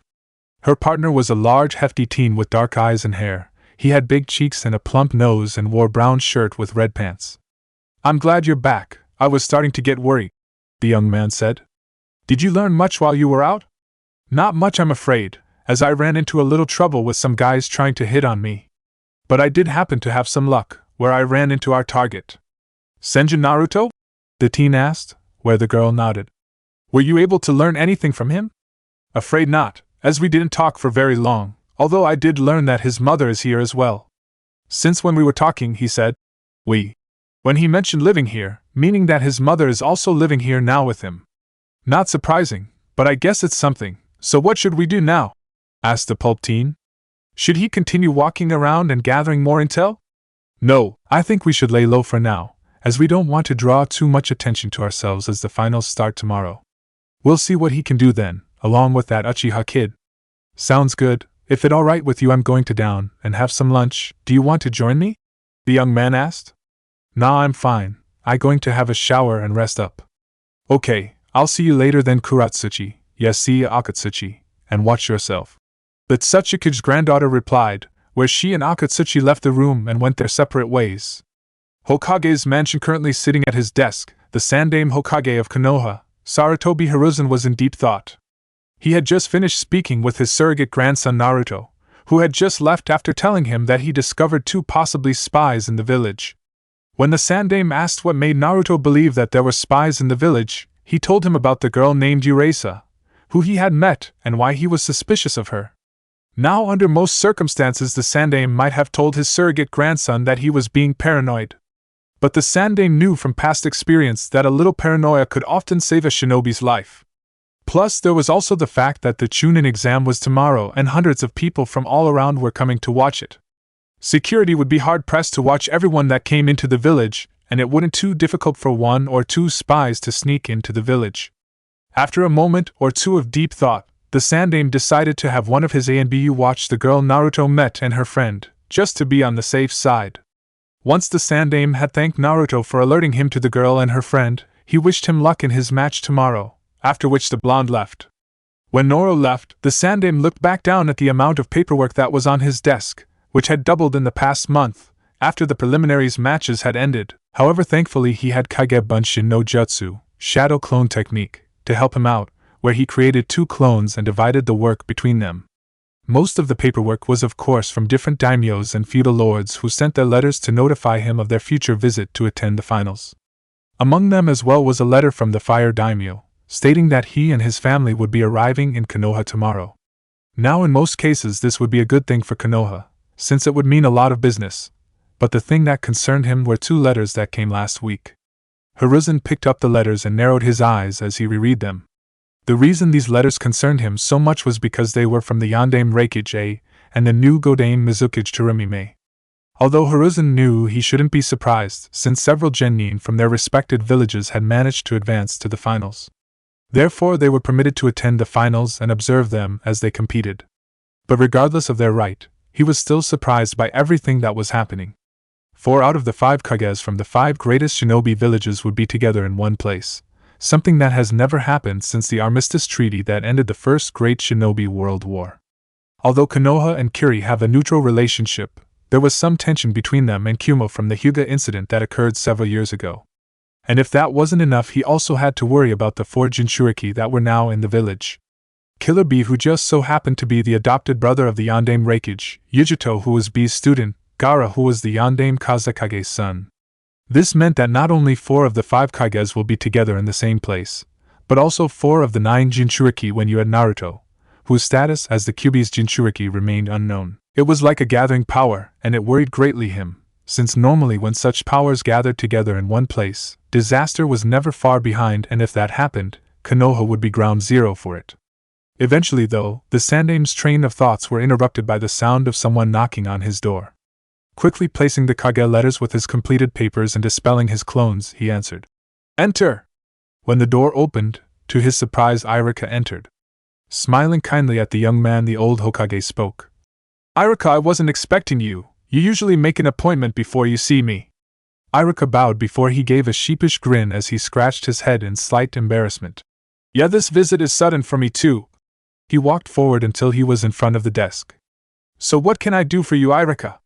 Hiruzen asked, as he saw Irika take a slightly more serious but with a happy outlook. "Well, today in class I saw Konohamaru talking to everyone about how Naruto managed to make it into the Chunin exams finals and how Naruto was going to emerge victorious, where he then told me his idea." "What kind of idea?" the curious Hokage asked. "Well, he asked if it was possible if the entire class could go on a field trip to see the Chunin finals tomorrow." When Hiruzen heard this, he raised an eyebrow as he wasn't expecting to hear this. Before he answered, he first wanted to check something. "And what's your take on this idea of his?" The reason he asked is because he first wanted to hear Irika's opinion on this before he gave his thoughts.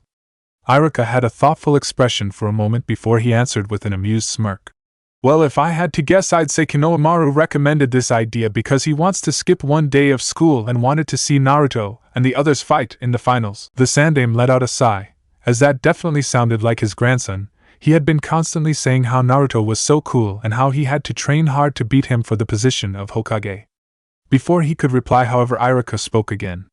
"Although I know this idea of his is just a one-day escape plan to get out of class, I think it might actually be a good idea for the academy students." Now Hiruzen looked a bit confused. "How exactly would skipping a day of class be good for them exactly?" he questioned to see what Irika had thought of. "Well, it occurred to me that after reading the report from how the preliminary matches went, I feel that our students in future genin could use a sight of the real world." Irika spoke with certainty. "And just what exactly do you mean by a sight of the real world?" The Sandaime wasn't getting where Irika was going with this. "Well, you were there during the preliminaries, so you should know about how some of our genin performed poorly in the exams." Now the Sandaime was beginning to see where he was going. "Yes, I did. Well, in regards to Sakura, Ino and Tenten's matches, I feel the academy could use an adjustment to help them improve themselves for when they graduate to become genin." The Sandaime thought about what Irika said, as he had to admit he might be onto something. He saw all the matches in the preliminaries and noticed that Konoha's kunoichi seemed to be lacking skills, since none of them were able to advance to the finals, while the most of the foreign kunoichi advanced and seemed to have exceptional skills. Although Hattori Mai lost her fight against Naruto, she had proven to be an incredibly strong kunoichi. Although considering her grandfather was Sansho no Hanzo the Salamander, it was clear that she had received special training that helped her become as strong as she is now. The Kumo Kunoichi Kerui seemed to be hot-headed like Inuzuka Kiba, only with a bigger temper, but was clearly skilled in hand-to-hand combat considering how bruised her opponent Haruna Sakura was, and he was certain she was skilled in other ways as well. The other Kumo Kunoichi Samui only showed some skilled taijutsu, but she had defeated the Yamanaka clan heiress Yamanaka Ino with little trouble, and without hurting her seriously. But the thing that stood out about her to Sarutobi was how cool and expressionless she was. She didn't show any emotions and remained completely calm and took out her opponent with minimum effort or show of skill. It reminded him a lot of a certain young Uchiha prodigy several years ago, and like him, for whatever reason she keeps her emotions to herself, which was generally a good thing for a shinobi since it meant that she could stay calm and focus in most situations. Next there was Yuki Haku, the apprentice of the Kirigakure no Kijin, demon of the hidden mist, Momochi Zabuza, who apparently possessed the Hayatan, ice release, bloodline limit of the Yuki clan and was also a very skilled kunoichi, according to Kakashi's report from Nami no Kuni. Not to mention, from what he saw in the preliminaries, she defeated her opponent without any trouble and still kept her best skills hiding for the finals. Also, according to Naruto's reports from that incident and in the Forest of Death, she had some medical skills, which she showed when she treated him. After her there was Niyujuto, who according to Naruto contained the Nibi no Bakaniko, two-tailed monster cat, and was as strong as he is. Ignoring her status as a Jinchuriki, the Sandaime knew that Yujuto was a skilled kunoichi on her own, given the way she defeated Inuzuka Kiba in her match against him without revealing too much of her abilities. Not to mention, he was fairly certain that, like Hattori Mai, she had been specially trained, and had probably been trained to use some of her Biju's chakra by her sensei Killer Bee. Lastly, there was the Yondaime Kazakage's daughter Tamari, who ruthlessly overpowered Guy's student Tenten and even attempted to injure her further when she was clearly incapable of continuing anymore. Although Tenten did show some promise in Fuinjutsu and weaponry, and only lost because she was mismatched, not because of lack of skill. He also recalled Zabuza's remark and insult to their academy for not knowing about Mai's clan, the famed Hattori clan, or her grandfather. This of course made him wonder if their academy system could use a change to help it improve, since he felt they may have gotten a bit sloppy in the peaceful years they've had since the last Great War and the Kyuubi's attack on the Konoha. Perhaps you're right, Irika. The Sandaime spoke as he stood up and looked out his window to see the stadium where the finals would be held tomorrow, and the academy. It seems we may have gotten soft with the years of peace our village has had, which has made us slowly neglect our duties to prepare our future genin for the shinobi world. As he said this, Sarutobi's mind drifted to his memory of Tsunade's little brother Nawaki, and how he died shortly after becoming a genin. He was someone who Hiruzen thought might become Hokage one day if he had lived, but sadly his dream was never realized. He recalled how he went to see his body, but found it was beyond recognition, much to the distraught of Tsunade. He wondered if Nawaki might have survived if he had only received a bit more training to prepare him for the harsh life that comes with being a shinobi. It's not just that, Lord Hokage. Hiruzen turned back to Irika when he suddenly spoke again. You need to take into account that our students are children. Kids today live innocent lives, where the only thing they worry about is passing their test to become shinobi. They don't know what real battles are like and what it's like to fight for their lives or stay calm in stressful situations. The fact is, while they learn how to be shinobis, they don't experience the reality of what we sometimes have to do to protect our village. They also don't understand why they have to master the basics first, or train so hard. I'm hoping that by allowing them to watch the Chunin finals and the competitors fight one another, the kids will see how strong shinobi from other villages can be and be inspired to work harder in their training, as well as understand that shinobi life is not all fun and games and that it is serious work. Sarutobi smiled at hearing Irika's words. Your words carry wisdom beyond your age, Irika. Very well then, I'll approve of the class field trip to attend the exam finals. Just send in the submission papers and I'll sign it as soon as they arrive. Irika smiled at hearing this and bowed again. Thank you, Hokage-sama. He stood up and left to return to his work at the academy and to prepare to tell class tomorrow that they would be watching the Chunin finals. As Irika closed the door and left, Hiruzen sat back onto his seat as he let out a sigh and turned to look at the pictures of the Hokages on the wall before he smiled again. It seems like it's time for some changes, my old friends. He spoke to all three pictures before he pulled the Kage letters out and returned to work. Things are definitely going to get more interesting for Naruto and the other genin. The Sandaime, though, with a smirk. With Naruto after meeting with his surrogate grandfather and telling him about the possible spy in Konoha, Naruto left the Hokage's office. The Sandaime was of course grateful for the tip and told Naruto that he would have some of his people watch the girl and her friend and see if they really were spies. As Naruto went down the stairs, he began thinking more about the girl and tried to figure out where she could be from. He doubted Kumo, Suna, or Kiri, since they already had shinobi in the village who were participating in the exam. That of course left Iwagakure, Hidden Rock, or one of the other minor villages, although he willing to bet money that she was from IWA. Since out all the 5 major shinobi nations, it was the only one that didn't send any genin to take part in the Chunin exam this year, and they wouldn't miss out on an opportunity to see what the next generation of shinobi for their rivals were capable of. Naruto also knew that if he was right he would have to be careful, since IWA had a long rivalry with Konoha ever since the end of the Third Great Shinobi World War. There was also the fact that many shinobi in IWA hated his father for the many shinobi he killed and defeats he handed IWA. Even though no one knew that Yoname Hokage was his father, there was always a chance that someone could find out, and if that happened, he might as well have a bullseye on the back of his head that said "kill me." Naruto's mind was so focused on who the girl was that he didn't pay attention to his surroundings, where he bumped into someone at the bottom of the stairs. "Yuwa!" Naruto cried, after he bumped into the person and struggled to keep from falling. "Sorry, my fault. I wasn't paying attention of what I was doing and Naruto said. But stopped before he could finish, as when looked up to the person, he saw that the person he had bumped into was a woman. The woman was tall and slender build and looked to be about in her early 20s. She had bright green eyes and long auburn hair that was styled into a herringbone pattern at the back with short bangs covering her right eye. She wore a long-sleeved, dark blue dress that fell just below the knees and was closed at the front with a zip, while kept open on the front right side from the waist down.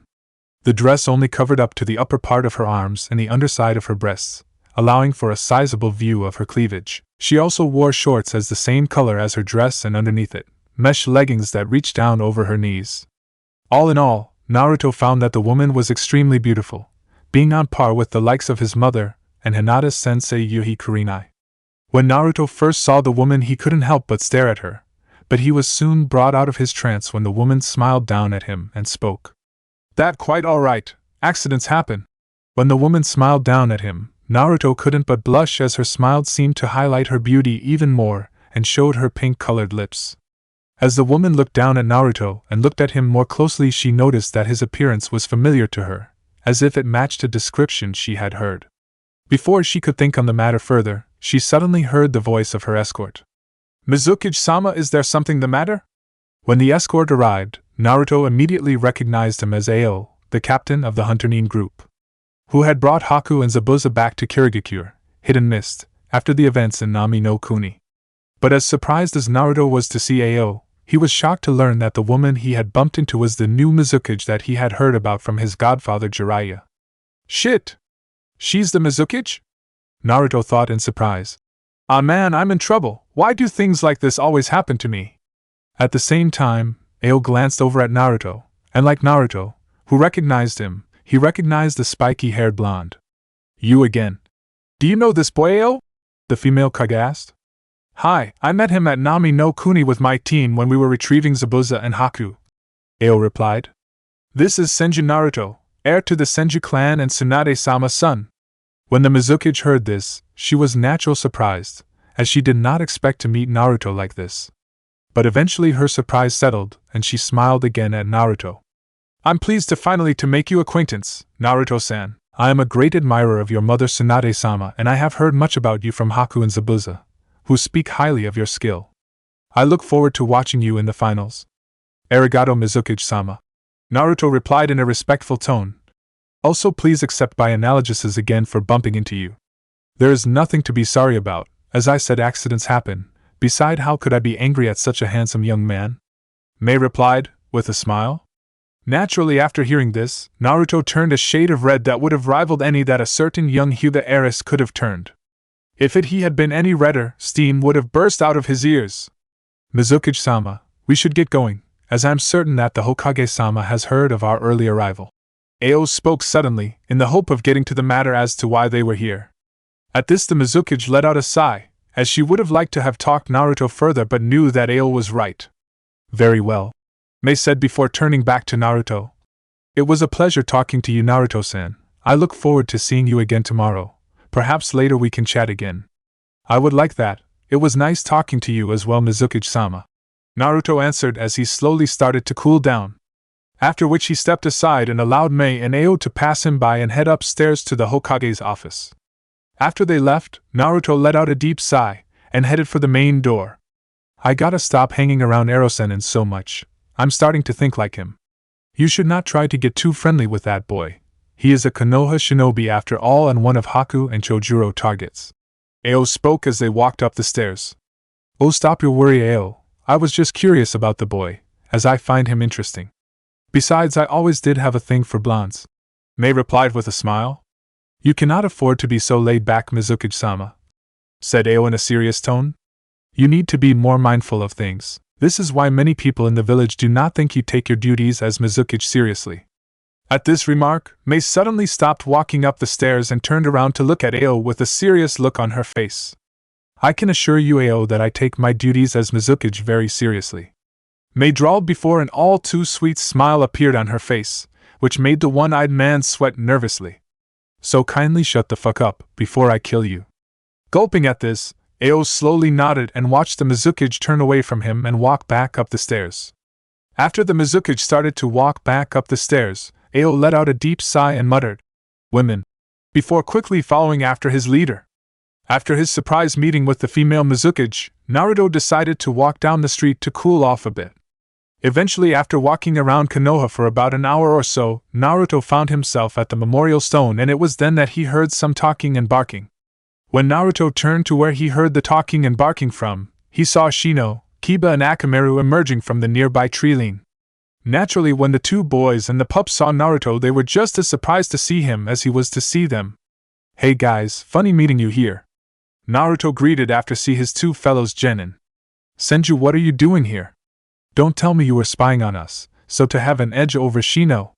Kiba accused after seeing the spiky-haired blonde. "'Tis hardly," Naruto replied with a scoff. "I'm only here by chance. Besides, it would be pretty stupid to try and spy Shino here, since I'm pretty sure his bugs would detect me." "Peace, Kiba. Naruto-san speaks the truth. If he had been spying on us during our training, the Kikaichu I released around our training area would have detected him. Besides, I do not believe Naruto-san is the type to spy on his comrades, even when they are his competitors." Kiba frowned slightly after hearing this, but knew his teammate was right. Despite his dislike for the Senju heir, he knew that Naruto was an honorable person. "I'm guessing, given your current state, that you've been doing some last-minute training?" "You would be correct, Naruto-san," Shino replied with a nod. "Have you seen Hinata-chan lately or heard how she is doing?" Naruto asked, since he had not seen or heard anything about the young Hyuga heiress since the preliminaries.